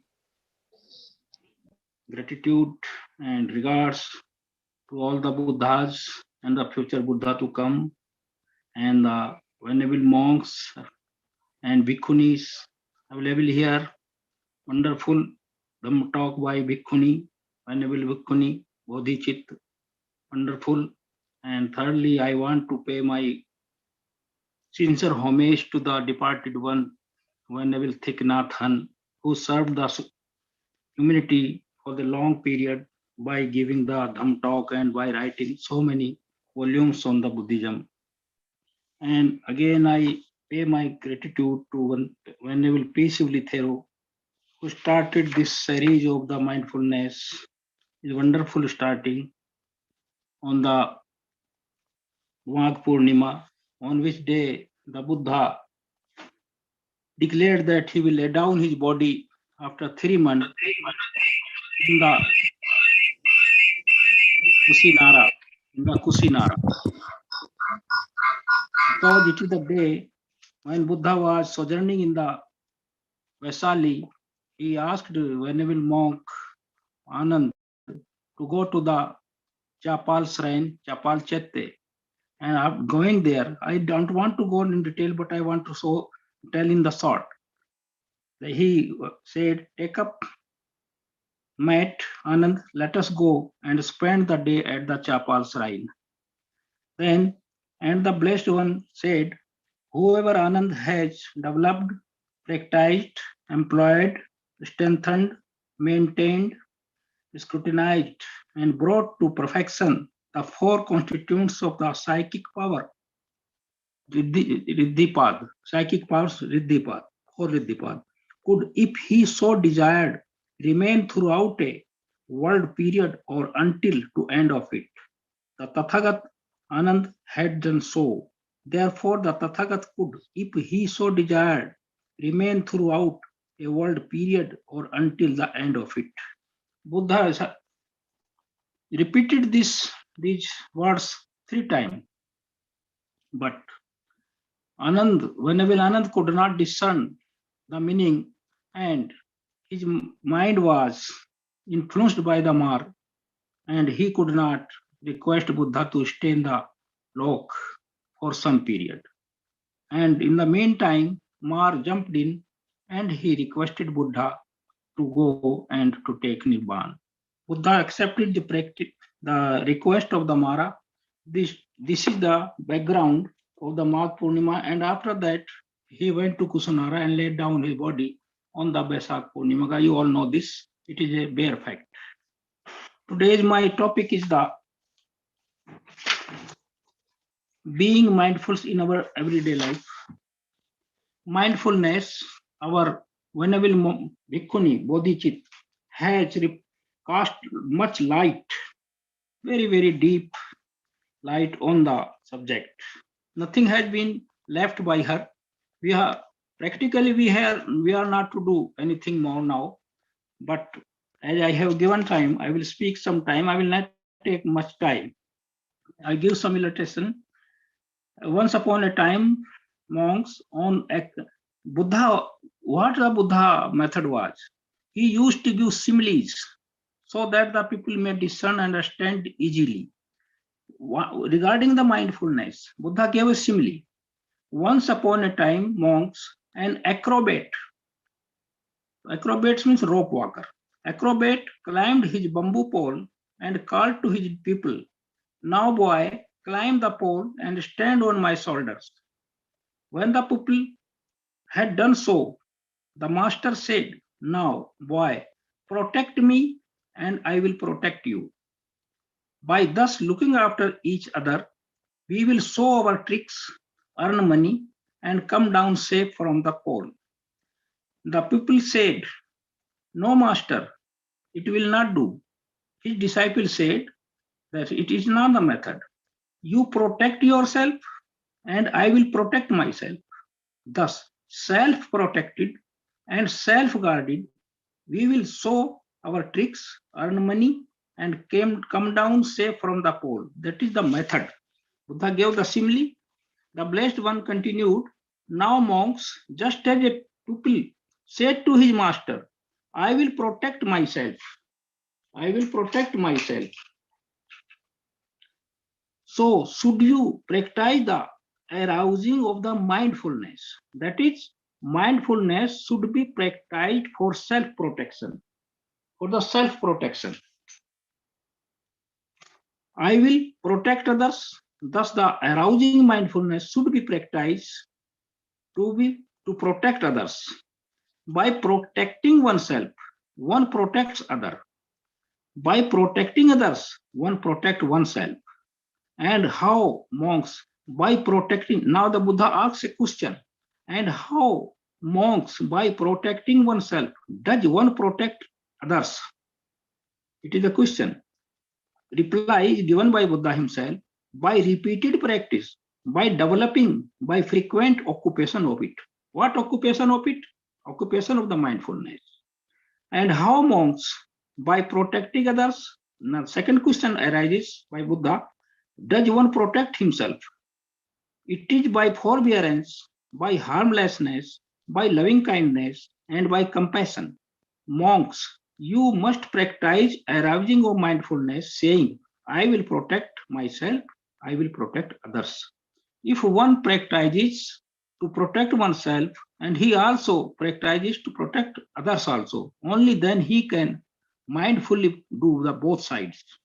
What this discourse indicates is clear to the thoughtful reader. The emphasis is on mindfulness. Question asked, Buddha raised a question, what this discourse indicates is clear to thoughtful reader. He replies, the emphasis on mindfulness. The Buddha exhorts us to cultivate the arousing of mindfulness for our own and others' protection. Forbearance, harmlessness, loving kindness, and compassion are virtues through which one brings protection and security to others. None of these virtues can be cultivated without mindfulness. Without mindfulness, just like if we are not mindful, forbearance, harmlessness, loving kindness, compassion, these cannot be cultivated. The person who is mindful is conscious of his thoughts, words, and acts. Right mindfulness guards a man from deviating from path of righteousness and encourages him to do that which is good and to discard which is evil. Thus, through arousing mindfulness by repeated practice, by frequent occupation, one protects oneself and others. To protect oneself is not egoism. It is not a bad thing to protect oneself. Not selfish security, but self-discipline, self-training, both moral and mental training. To the extent that we are mentally strong and confident, so can we help others. If we are weak and diffident ourselves, we cannot help neither ourselves nor others. Altruism. Altruism means principle of loving kindness for others. Altruism is a pinnacle and principle of action is based on our character and mental development. The saying, the maxim Buddha said, by protecting oneself, one protects others. By protecting others, one protects oneself. Removes the dual misconception that the followers of the original Buddhism of the Theravada are selfish or pessimistic. Some people say so. Many in their enthusiasm think that the genuine meditator who strives to train himself or the man who tries to guard himself from evil is self-centered. But this is not the justifiable. One must train, must guard oneself for the service of others. For the service of others. At one time, Buddha said, the meditation or mindfulness is successful when there is no meditator. Such silent folks are often invisible helpers.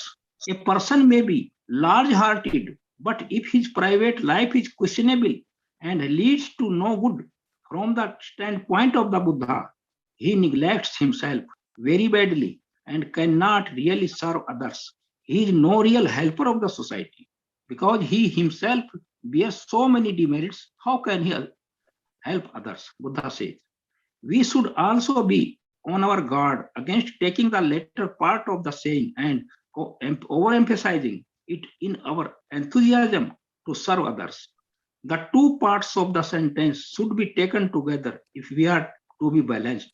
The Bodhisattva, as is evident from the scriptures, first trained himself. It is indicated here that in the previous existences, when the Siddhartha was living as a Bodhisattva before enlightenment, he cultivated the parami, the perfection to the full before he attained supreme enlightenment.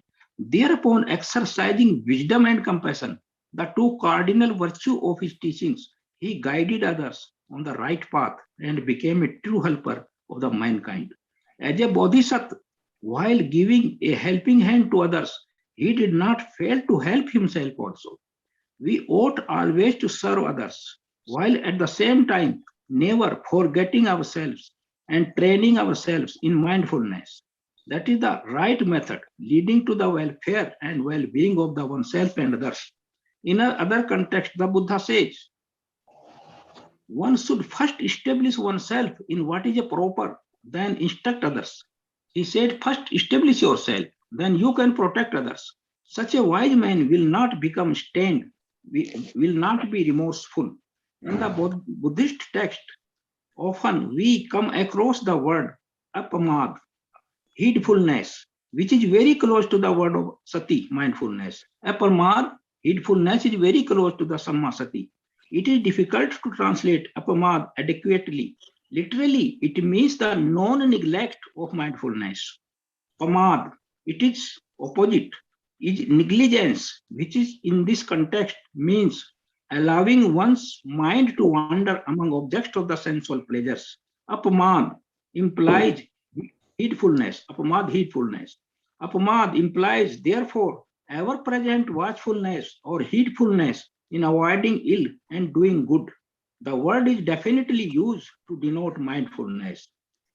It is significant that the Buddha emphasizes the importance of the apamad in his final admonition to the disciples. Strive, when Buddha was on the deathbed, Even then, he was mindful to guide his bhikkhus.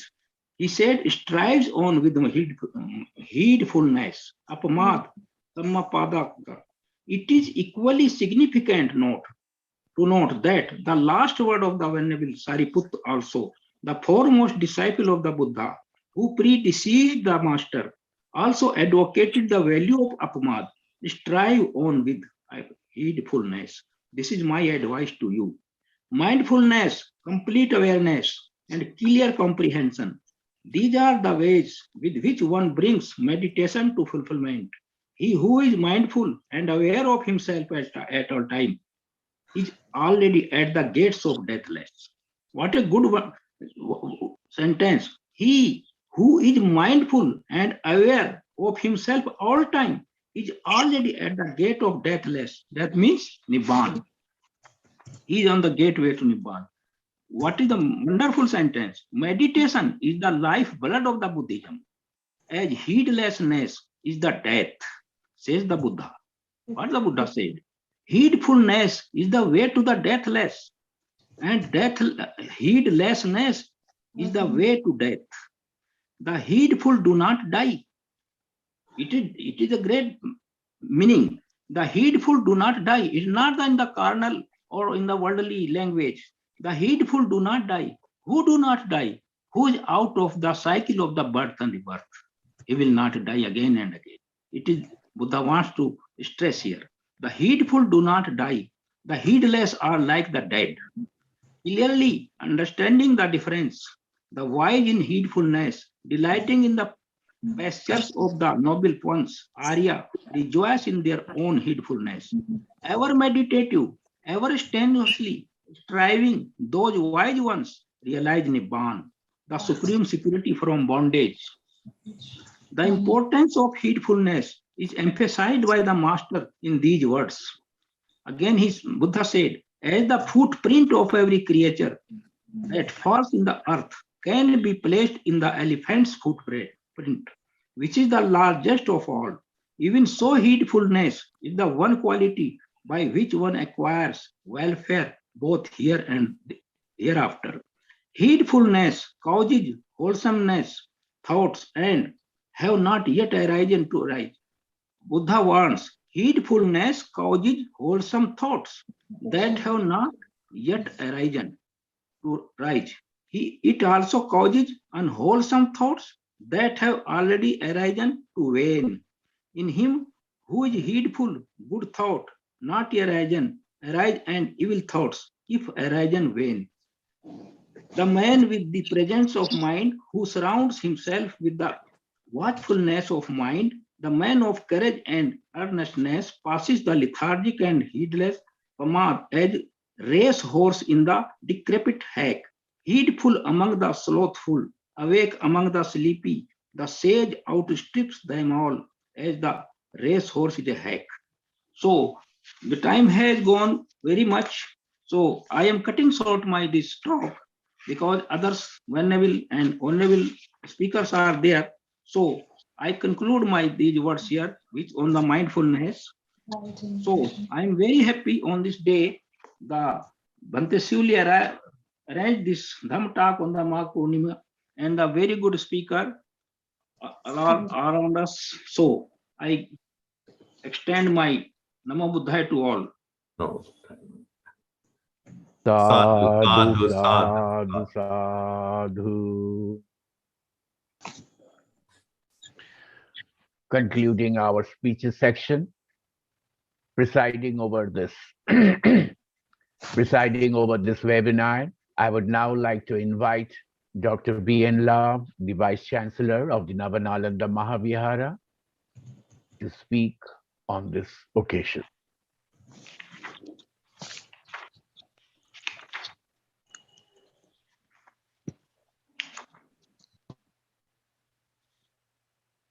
Unmute कर लें sir, unmute. Namo tassa bhagavato arahato samma sambuddhassa. Salutation to the Buddha, the Triple Gem.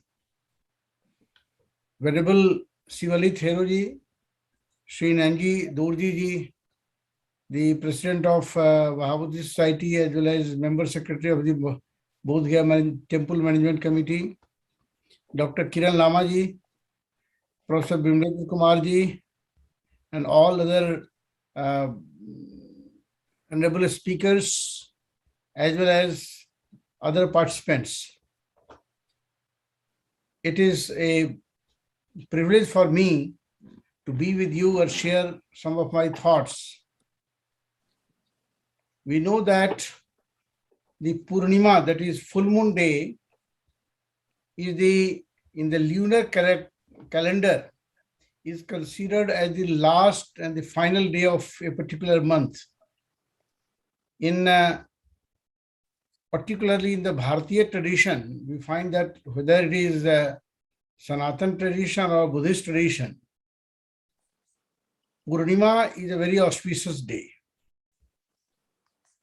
We know that Lord Buddha was a very distinguished personality who had arrived at this earth, at this world, for a very specific purpose. And he knew when he had to pass away. He was an omniscient. And on this day only, he announced that he would enter into parinirvana after 3 months. That made others, his followers, saddened, because separation, as the Lord Buddha himself says, that separation is cause of suffering. Separation from dear ones. But he has also said that yan kinchi samudaya dhammang sabbang tang nirodha dhammang.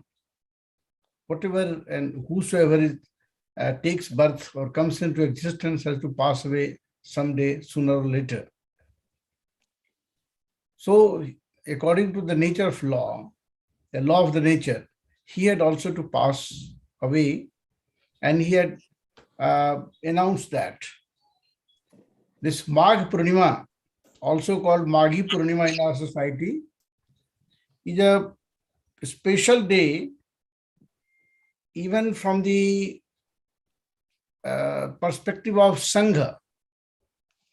This is also called Sangha Day. And why Sangha Day? Because Buddha has emphasized equally on Pariyatti and Patipatti. His teachings are not to be remembered only or recited only, unless until we practice upon that. We follow them in our day-to-day life. There is no meaning of that, all those teachings. They, of course, they have meaning, but they won't benefit us in any way. So practicing upon them is equally important. That is why in the Dhammapad he says, Bahum piche sanghitang bhasamano natakkaro hoti naropamatto gopo vagavo ganayang parisang nabhagava samanya sahuti. Even if a person recites a lot of shlokas and gathas and scriptures, but does not follow, then he just like a cowherd who simply counts the cattle of his master, takes them to grazing ground in the morning and take back them to the cowshed in the evening. He does not become the master of those cows. What a beautiful simile the Lord Buddha has given. Today we are remembering the great master Thich Nhat Hanh. I am proud to say that my university was the first Indian university to pay homage to the great master, who lived for not only for himself, but for the whole world. He after the Second World War particularly, he saw the uselessness of this brutal war. And he has started preaching the Buddhist teachings on a larger scale. He practiced dhyana, that is satipatthana or vipassana himself, and popularized it to a large extent. As he was fully aware that unless until the Buddha's teachings are practiced upon, they won't be able to bring any change or any transformation in our life. That is why the Lord says that, okay, you must listen to the good words, the noble words. Sutmayi, when we talk about Panya, Sutmayi, Chintamai, and Bhavanamayi, I'm trying to a little deviate it or to divert it.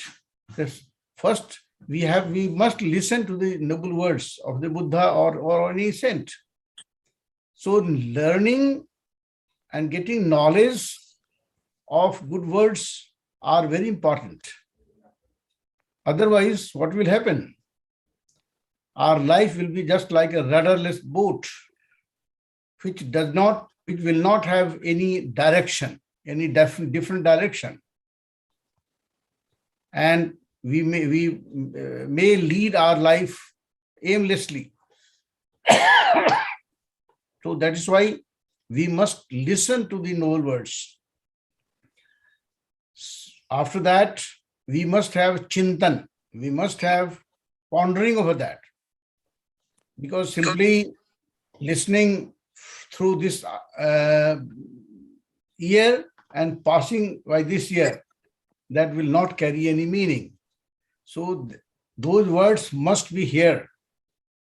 We must be able to ponder over the meanings and the intentions, the aims and objectives of those words.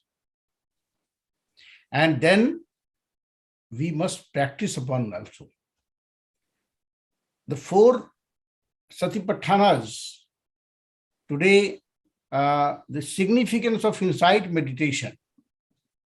Meditation, rightful meditation, in proper direction, meditation in proper direction, and introspection. Because insight, adhyatma, spirituality, is not simply making kirtan or making chanting of words. Rather, we must be able to have introspection. We must be able to see within ourselves. That is adhyatma, that is spirituality. So, the 4 steps of mindfulness is a part of meditation, but that is insight meditation, not for external objects or wealth and other things.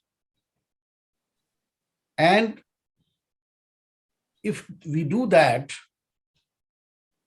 we shall be able to understand the meaning of futility of outer objectives or objects. Of course, in our for survival, physical or worldly pleasures, worldly means are important. They are necessary, but they are not everything. They should not be allowed to overpower us. This Maya, in different terminologies, we may use in different faiths, we may use different terminologies, but the meaning is the same. When we find that the Buddha is sitting, the Siddhartha rather is sitting under the Bodhi tree, he is hindered by different soldiers or armies of Mar, What is Mar? Mar is the personification of all those vices. Those vices which create obstacles in our way to spirituality or spiritual progress. So whether we call it Maya or Rag or Dvesh or Moh, whatever we call, they are negative factors. They remain within us and they should not be allowed to overpower our mind. There are different chetsikas in the language of Buddhist psychology, Abhidharma. Chit and chetsika. Ekupada nirodhacha ekalambanvathuka. They remain with mind. They originate with mind and they decrease with mind also. But if we allow them, if we get flown by the waves of those negative factors, those negative chetsikas, we will be nowhere. We may have a lot of wealth, we may have a lot of vehicles, bungalows, and all worldly pleasures, but we may not have real peace of mind. We may have sleepless nights. Despite having everything, we feel, we saw or we see every day hundreds and thousands of examples where we find that a person who has crores and crores of money, but he is fugitive. He is fleeing from his own motherland and taking shelter in some corner of the world. So why, if that is the only thing that our physical or worldly wealth can make us happy, this is totally a matter of confusion and misleading. Though they have importance in our life, but they are not everything. There must be some sort of or some extent of limitation. After that, okay, for survival, that's okay. But after that, they have nothing to do. They have no role to play. And these things are inculcated or realized only through vipassana, the four steps: kaya anupassana, chitta anupassana, vedana anupassana, and chitta anupassana. I will not go into details of such things because Venerable Sister Bodhi Chitta has spoken very well and exhaustively on this particular topic. Dhammacharya Sanat Santam Seth has also spoken mainly on Thich Nhat Hanh and of course on this present topic also. So I won't go into much details. We have listened to these two scholars and of course Sri Mahendra Singh also. So we have already learned and the good teachings or the significance of these 4 steps of vipassana. So I won't go into details, but my appeal or whatever I have, whatever little I have realized through my meditation and all everything, that we have to have introspection within ourselves. And these steps of vipassana or the 4 noble truths or the Eightfold Path, they give this, they enable us to have this introspection, have this insight. So with these words, I stop here, giving all thanks to the organizers, Mahabuddhi Society, Venerable Sivali ji, Professor Vimlendra ji, who always remember me and give this opportunity to me. Kiran Lamaji, recently we had met and we had a very good discussion on different topics of Dhamma and other things. So I, once again, I express my gratitude and thanks to the organizers for giving me this opportunity to share my knowledge and give this presidential remarks. Namo Buddhaya. Thank you.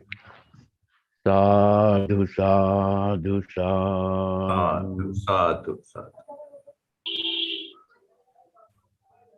Observing the auspicious Magha Purnima and paying our homage to the late Most Reverend Thich Nhat Hanh, we are now concluding today's webinar with a speech from our convener. But before that, we have the release of the Mahabuddhi Journal, the 129th volume of the Mahabuddhi Journal, which is published from the headquarters of the Mahabuddhi Society of India, the volume 129 of 2021. I would invite Venerable P. Sivali Theroji to please release the Mahabhuti Journal.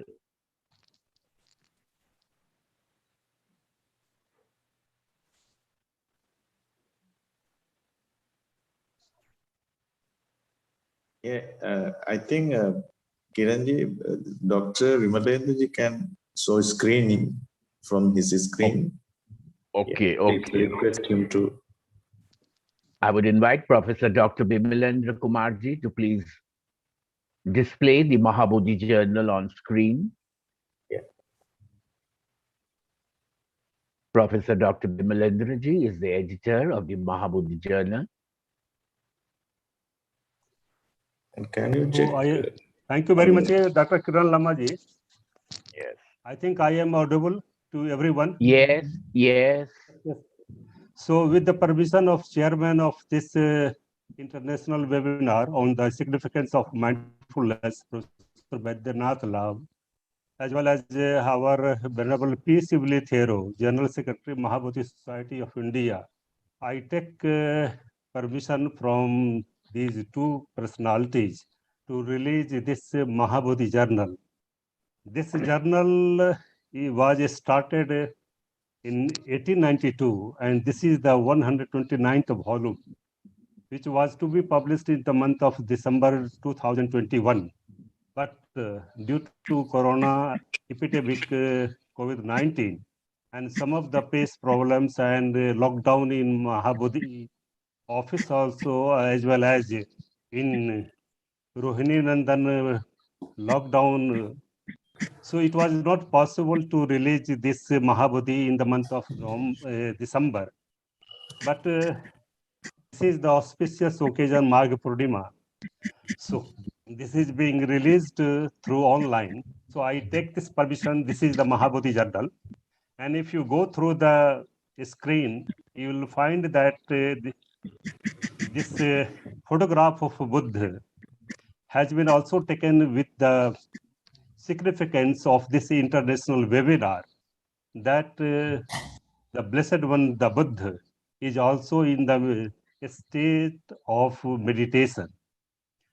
And if you see the petals of lotus flower, this lotus flower is also significant in Buddhism, and it shows the purity, and it also signifies the seal, that is the morality also. And how by practicing the morality, the path of seal, one can go through the stage of samadhi, meditation, as well as a stage of pragya or panya, a right understanding. So this significance, the photograph has been taken for the cover page of the Mahabodhi. So this is the first cover page, and this is the inner page, cover page 1. If you see, this is the Mahabhuti Journal. First of all, ISSN number, and I am glad to share the views that this is listed in the UGC care list. So this is the only Buddhist journal which has been listed by UGC as a UGC care list of journals. So this is the editor-in-chief, Venerable P. Sivli Thero, General Secretary, Mahabhuti Society of India. Editor myself, and this is the publication by Mahabhuti Society of India. This is the second page of our book. This is the editorial board. If you go through, our late Honorable Dr. Hemandu Vikas Chaudhary, Professor Saswati Mudsudi, and Dr. Ujjwal Kumar. These three persons are in editorial board, and an editorial advisory board which was set up. And these are the persons: Professor Charles Wilben, Belgium; Professor Asang Tilaratne, Sri Lanka; Professor G.S. Somratne, Hong Kong; Professor Sangsen Singh, Delhi University, Delhi; Professor D.K. Barua, Calcutta University, Calcutta; Professor K.T.S. Sarao, Delhi University, Delhi; Professor Baidyanath Lab, Honorable Vice Chancellor, Nalanda Mahavihar; and Professor Chirapat Prapand Vidya, Silpakorn University, Bangkok, Thailand. So these are the persons who are taken as a member of editorial advisory board. And this is the website which I have given, where our journal Mahabuddhi is listed in the MBSI Kolkata publications. So this is our website, www.mbsiindia.org. So these are the, first of all, this is the editor-in-chief, our Venerable P. Sivli Thero message, as well as note. I am not going to read all the details. And this is the editor's note by myself. And I am going through in a very brief manner, the contents of the Mahabuddhi Journal. There are 11 articles in this volume, 129th volume of the Mahabhuti Journal. This is the only international Buddhist journal. So the first article, which has been taken as a thought-provoking, our role of Pali translations in preparing text critical editions of Sanskrit text. Second, by Professor Sanjeev Kumar Das, titled as Charya Giti, a unique treasure of Sahajiyan Buddhist literature. Third, Xuan Chang and his surveys of stupas from Datang Siju Ji. Third paper is by Professor Sangsen Singh, The Ethical Approach to the Problems of Life and Death. The fourth paper is by Dr. Arvind Kumar Singh, Retrospection on Ethical Aspects of Theravada Buddhism. The fifth paper is by Dr. Dhriti Ray from Sikkim Buddhist University, Gangtok, Sikkim Central University. That is the Buddhism in Tung China, an alternative to gender stereotypes, feudal mindset, and Confucius patriarchal tendencies. The sixth paper is by Dr. Kushal De, Essence of Mindfulness for Students. This topic is very significant for this webinar also. And the next paper by our Venerable Bhikkhuni Dhammanand, The Significance and Challenges of Bhikkhunis in Theravada Tradition, Past, Present, and Future. This paper was presented by Venerable Bhikkhuni Dhammanand in the 8th International Pali Conference, which was held in the month of November from the 17th, 18th, and 19th. And the paper which was presented by our Bhikkhuni Dhammanand, the paper has been included in this webinar, in this volume. The next paper is by Khenpo Chering Chopel Acharya, titled as Brief Presentation on Kai Theory of Buddhism, and the Cultivating Emotional Intelligence in Buddhist Philosophy. The next paper by Professor Tassi Chering of Central University of Tibetan Studies, Sarnath. Next paper by Professor Dilip Kumar Mohanta, Department of Philosophy, Calcutta University, entitled as Buddhist Logic and Its Development, Some Remarks. And there is a book review by Professor Madhumita Chattopadhyay of Jadavpur University, Department of Philosophy. And the book is myself, Relations in Abhidhamma Philosophy. So one book review has been also included here. And there is a international conference report which was held in the month of November 17th, 18th, 19th.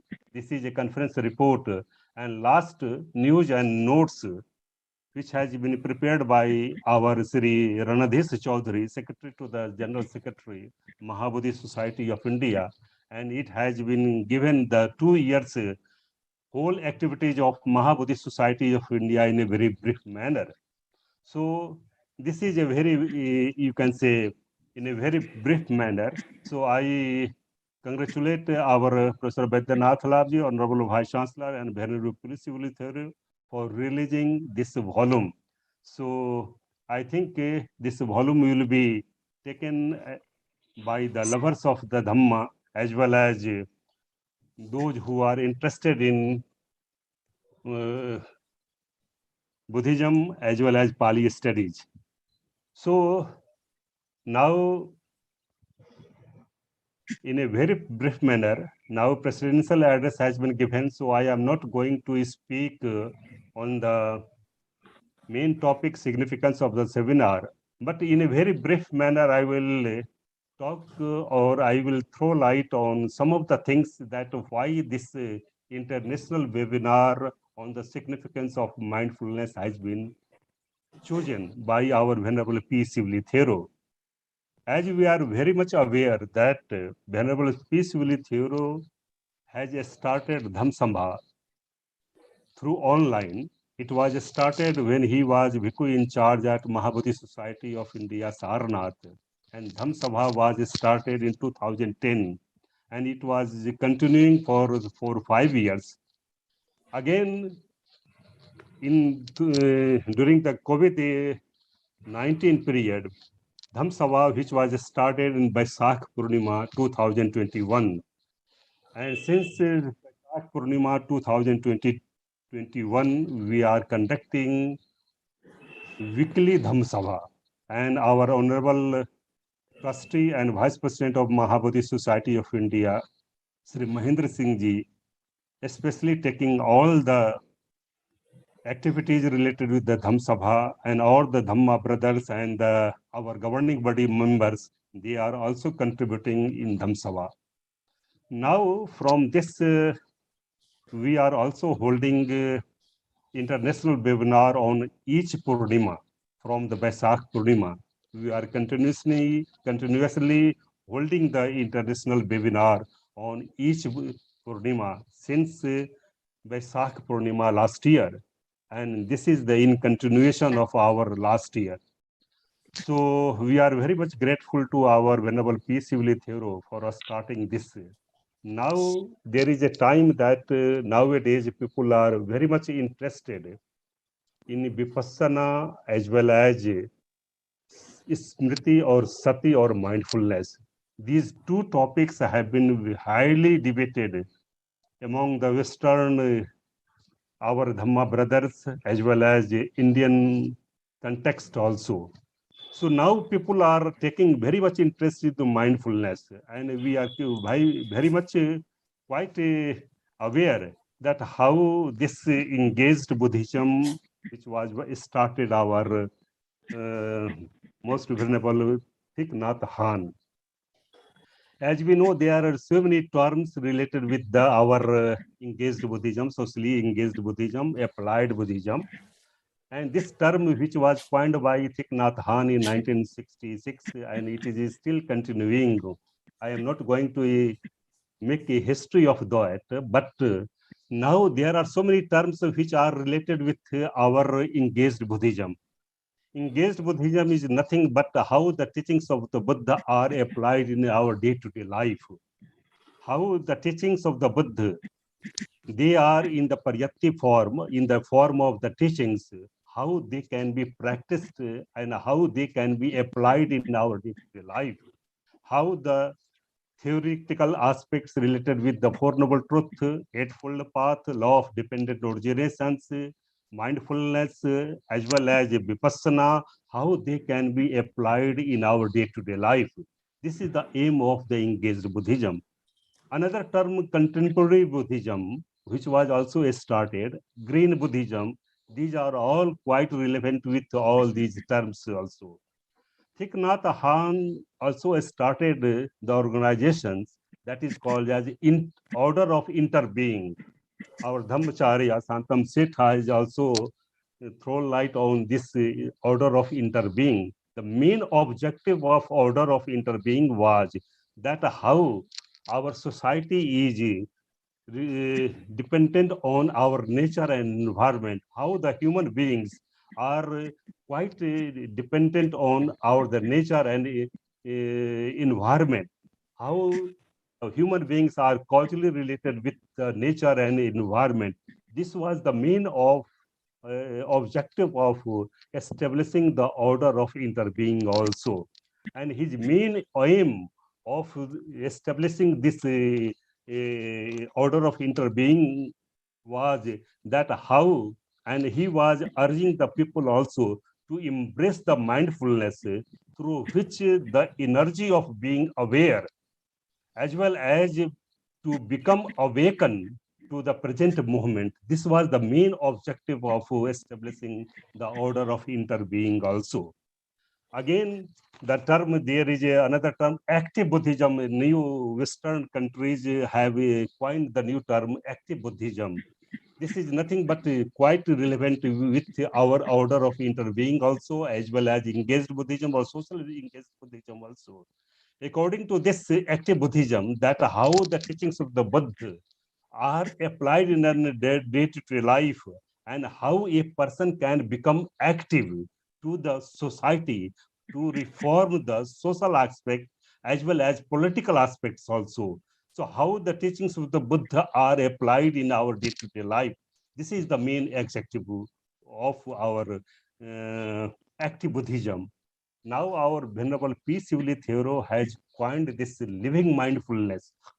How the teachings of the Buddha related with the mindfulness can be living, can be active, how the teachings of the Buddha related with mindfulness or smriti or sati can be applied to our day-to-day life, and how we can change the order of the society in the political system as well as in the social system also. So this is the main objective, that we are remembering our most venerable Thich Nhat Hanh for the main holding this international webinar on the significance of mindfulness. And through this, our venerable P. Sivali Theoro has started the series of the lectures in each month on the auspicious occasion of Purnima. In every month, there will be international webinar which will be related with the series of the mindfulness and how the mindfulness can bring changes in the political as well as in the social status of our society as well as to the country also. When there are the reforms in the political as well as social aspects, there will be change in the order of the country also. There will be change of the thinking of the people also. So this is the main objective of our holding this international webinar. And this is the name has been given as Living Mindfulness Lecture Series 1. And in the coming month, we are holding the aspects related with the mindfulness, that how the Satipatthana, and we are quite aware that how Satipatthana or mindfulness has got importance in the teachings of the Buddha. We are having two suttas related with the Satipatthana Sutta, one in the Digha Nikaya, Mahasatipatthana Sutta, as well as in Digha Nikaya, Madhyam Nikaya, we are having Satipatthana Sutta. But according to Arthavinashya Sutra introduction, there are 6 versions of Satipatthana Sutta.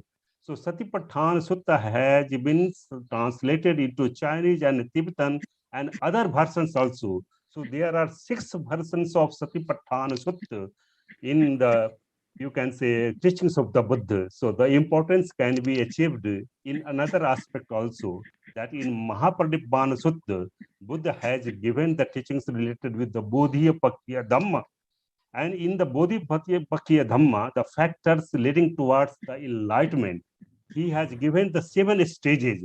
Out of the 7 stages, in the 5 stages, mindfulness has got its place also. Chattaro Satipatthana, in the first stage, the mindfulness is there. Kayanupassana, Vedananupassana, Chittanupassana, Dhammanupassana. Again, in the in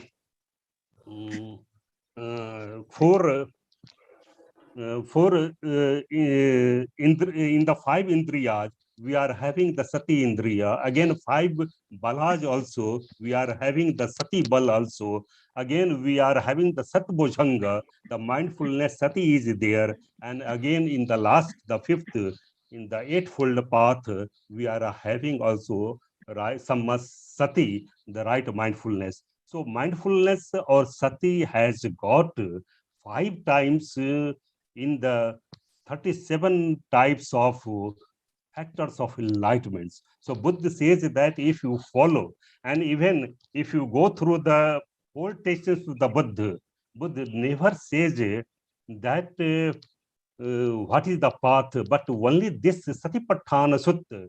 In the Satipatthana Sutta, Buddha says that Ekaino ayam maggo. This is the only path, mindfulness, through which Ekaino ayam maggo sattanam visuddhiya. That is the path of the purification. That is the getting a state of eternal bliss for the human beings. Jadidam chattaro satipatthana, kayanupassana, vedananupassana, chittanupassana, and dhammanupassana. But not in other suttas. Buddha says that tummehi kicham patapam akkataru tathagata. The Blessed One gives only the guidelines, and you have to exert yourself. But this is the sutta where Buddha says that if you follow the teachings of the Buddha, you can get the eternal bliss. And there are 4 types of our mindfulness, and through these mindfulness one can get, and these are also the factors and which gives the base of the 40 objects of meditations also. If you go through the Visuddhimagga in the 3rd chapter, Kamatthana Nidesa, you will find that how Acharya Buddha Ghosh has given 40 subjects of meditations for a yogavachar or a recluse who is on the path of the state of getting eternal bliss. And out of the 40 objects of meditations, there are 10 types of anusatis also. And these anusatis are nothing but these are the mindfulness. So here, through the Kalyanamit, and after understanding the temperament or the nature of the person concerned, a Kalyanamit selects any 40 subjects of meditations and he gives to the Yogavachar. So the importance has been given all the teachings of the Buddha. So in a very brief manner, lastly, I am going to conclude all these things that we are on behalf of Mahabhuti Society of India. I thank you all who have taken pain to participate in this webinar, and I feel myself privileged as well as honored to propose a vote of thanks on behalf of Mahabhuti Society of India. So first of all, I take privilege to thank our Honorable Vice Chancellor, Professor Baidyanath Lav, Nalanda Mahavihar, for sparing his valuable time to preside over this session. And to the inner core of my heart, I pay my deep sense of gratitude to Professor Baidyanath Lav. As well as we are very grateful to Dr. Dhammacharya Santam Sethji, who is very much close associate of our Venerable Thich Nhat Hanh also, and he has given his experiences that how he has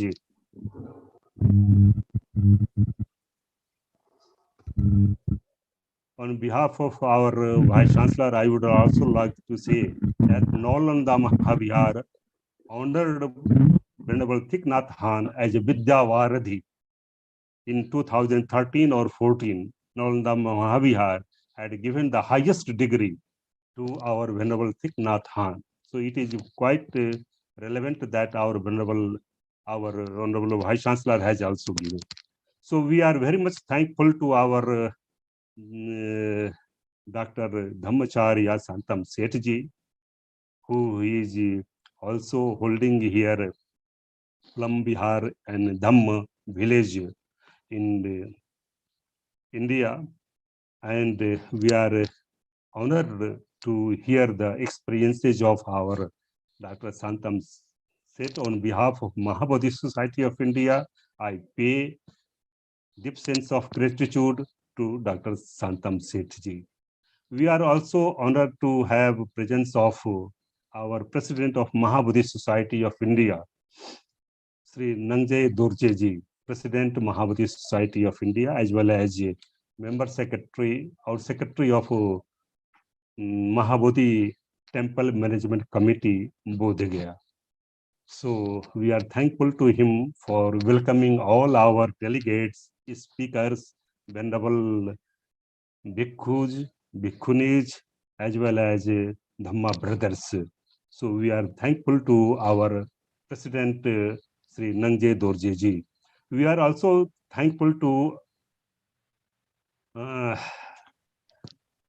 next speaker, Venerable Bhikkhuni Bodhicitta Theri from Nisala Aranya, Australia, and how on the basis of the Pali text as well as commentaries, she has elaborated all the law of dependent originations, 12 links of what is Samujapad, how these 12 links of law of dependent originations are causally related with each other, and how this mindfulness is relevant.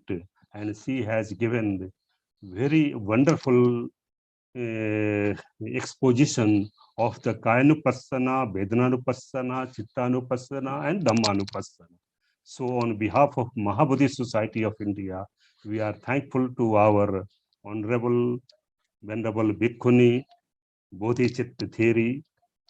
Thank you very much. We are also honored to have hearings from our trustee as well as Vice President of Mahabhuti Society of India, Sri Mahendra Singh Ji.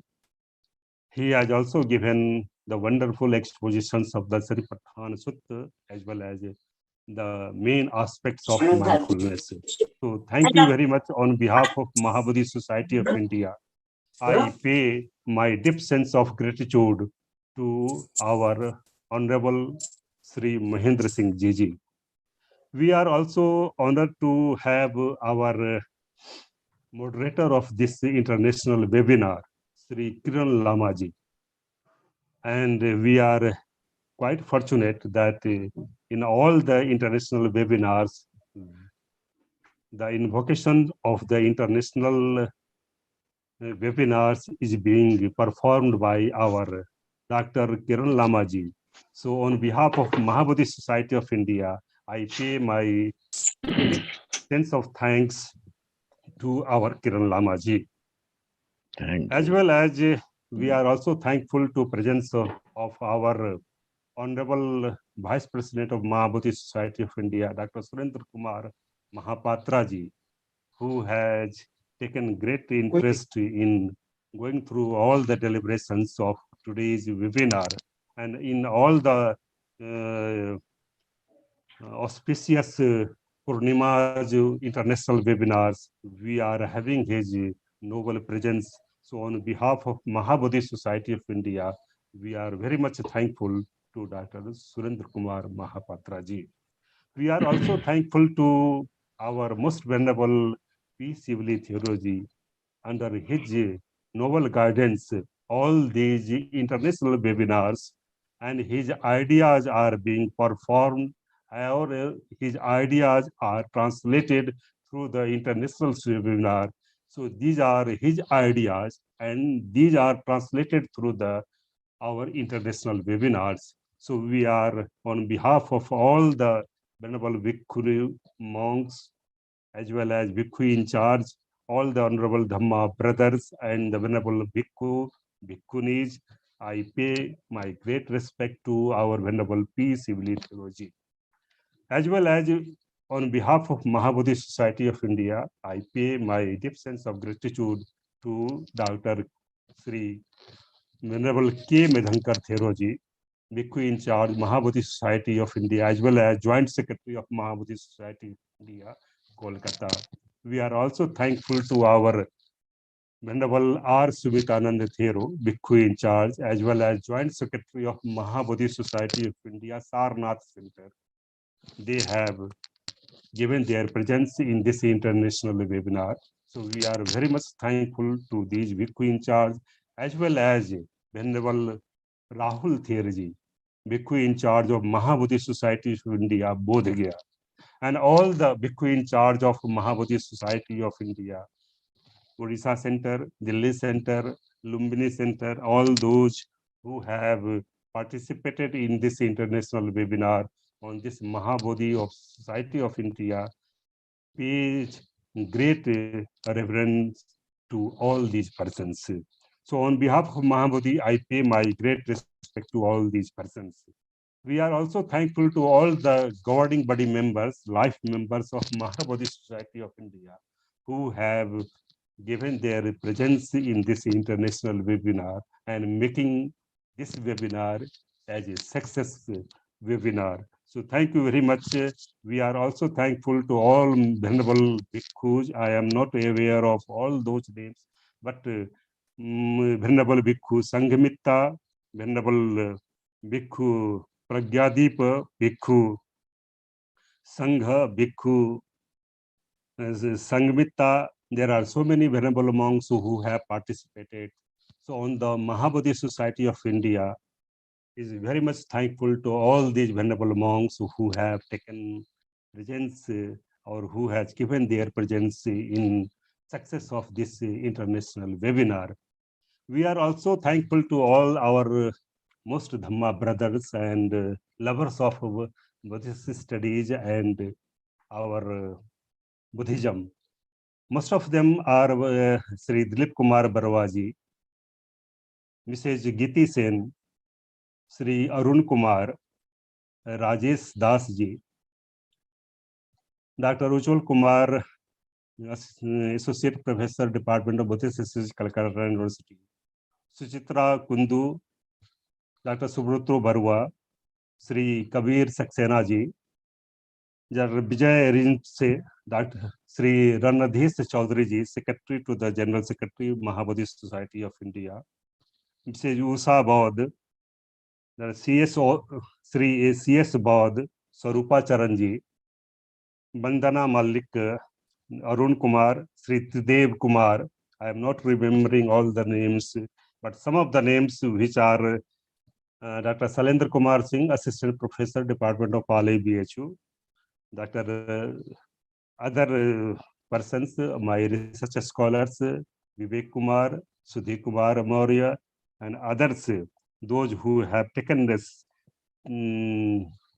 interest in the significance of mindfulness. So we are on behalf of Mahabhuti Society of India, I am thankful to all of them who have participated in this international webinar.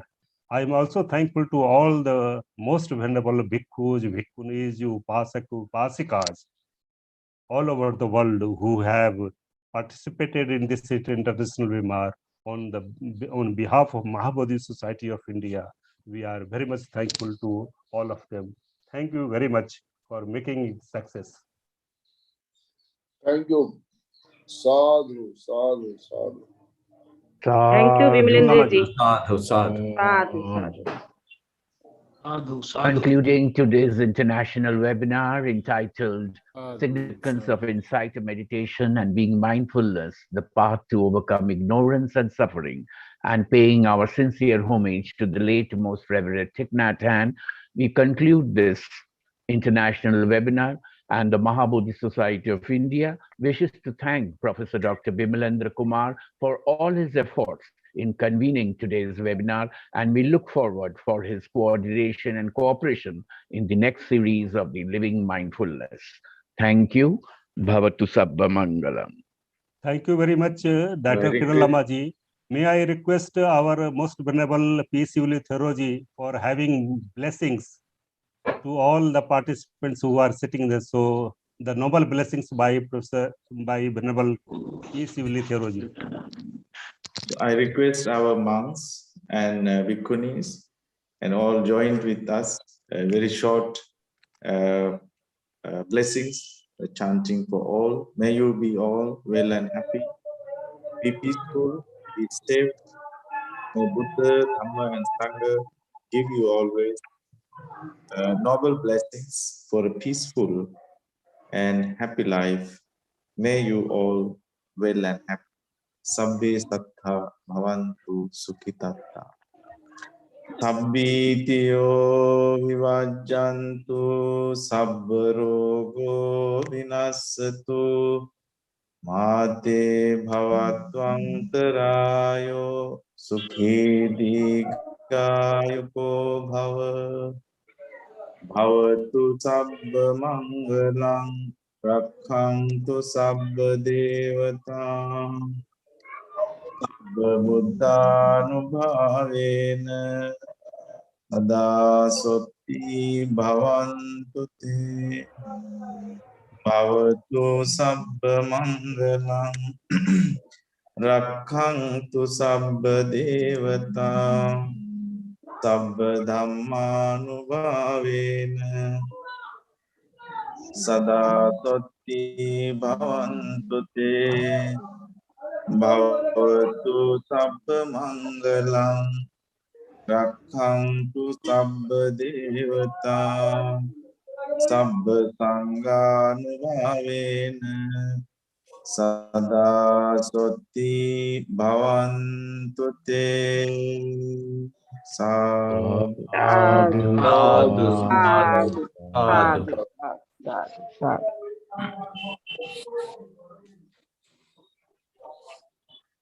Namo Buddhaya. Oh, Buddha, thank you. Namo Buddhaya. Oh, Namo Buddhaya.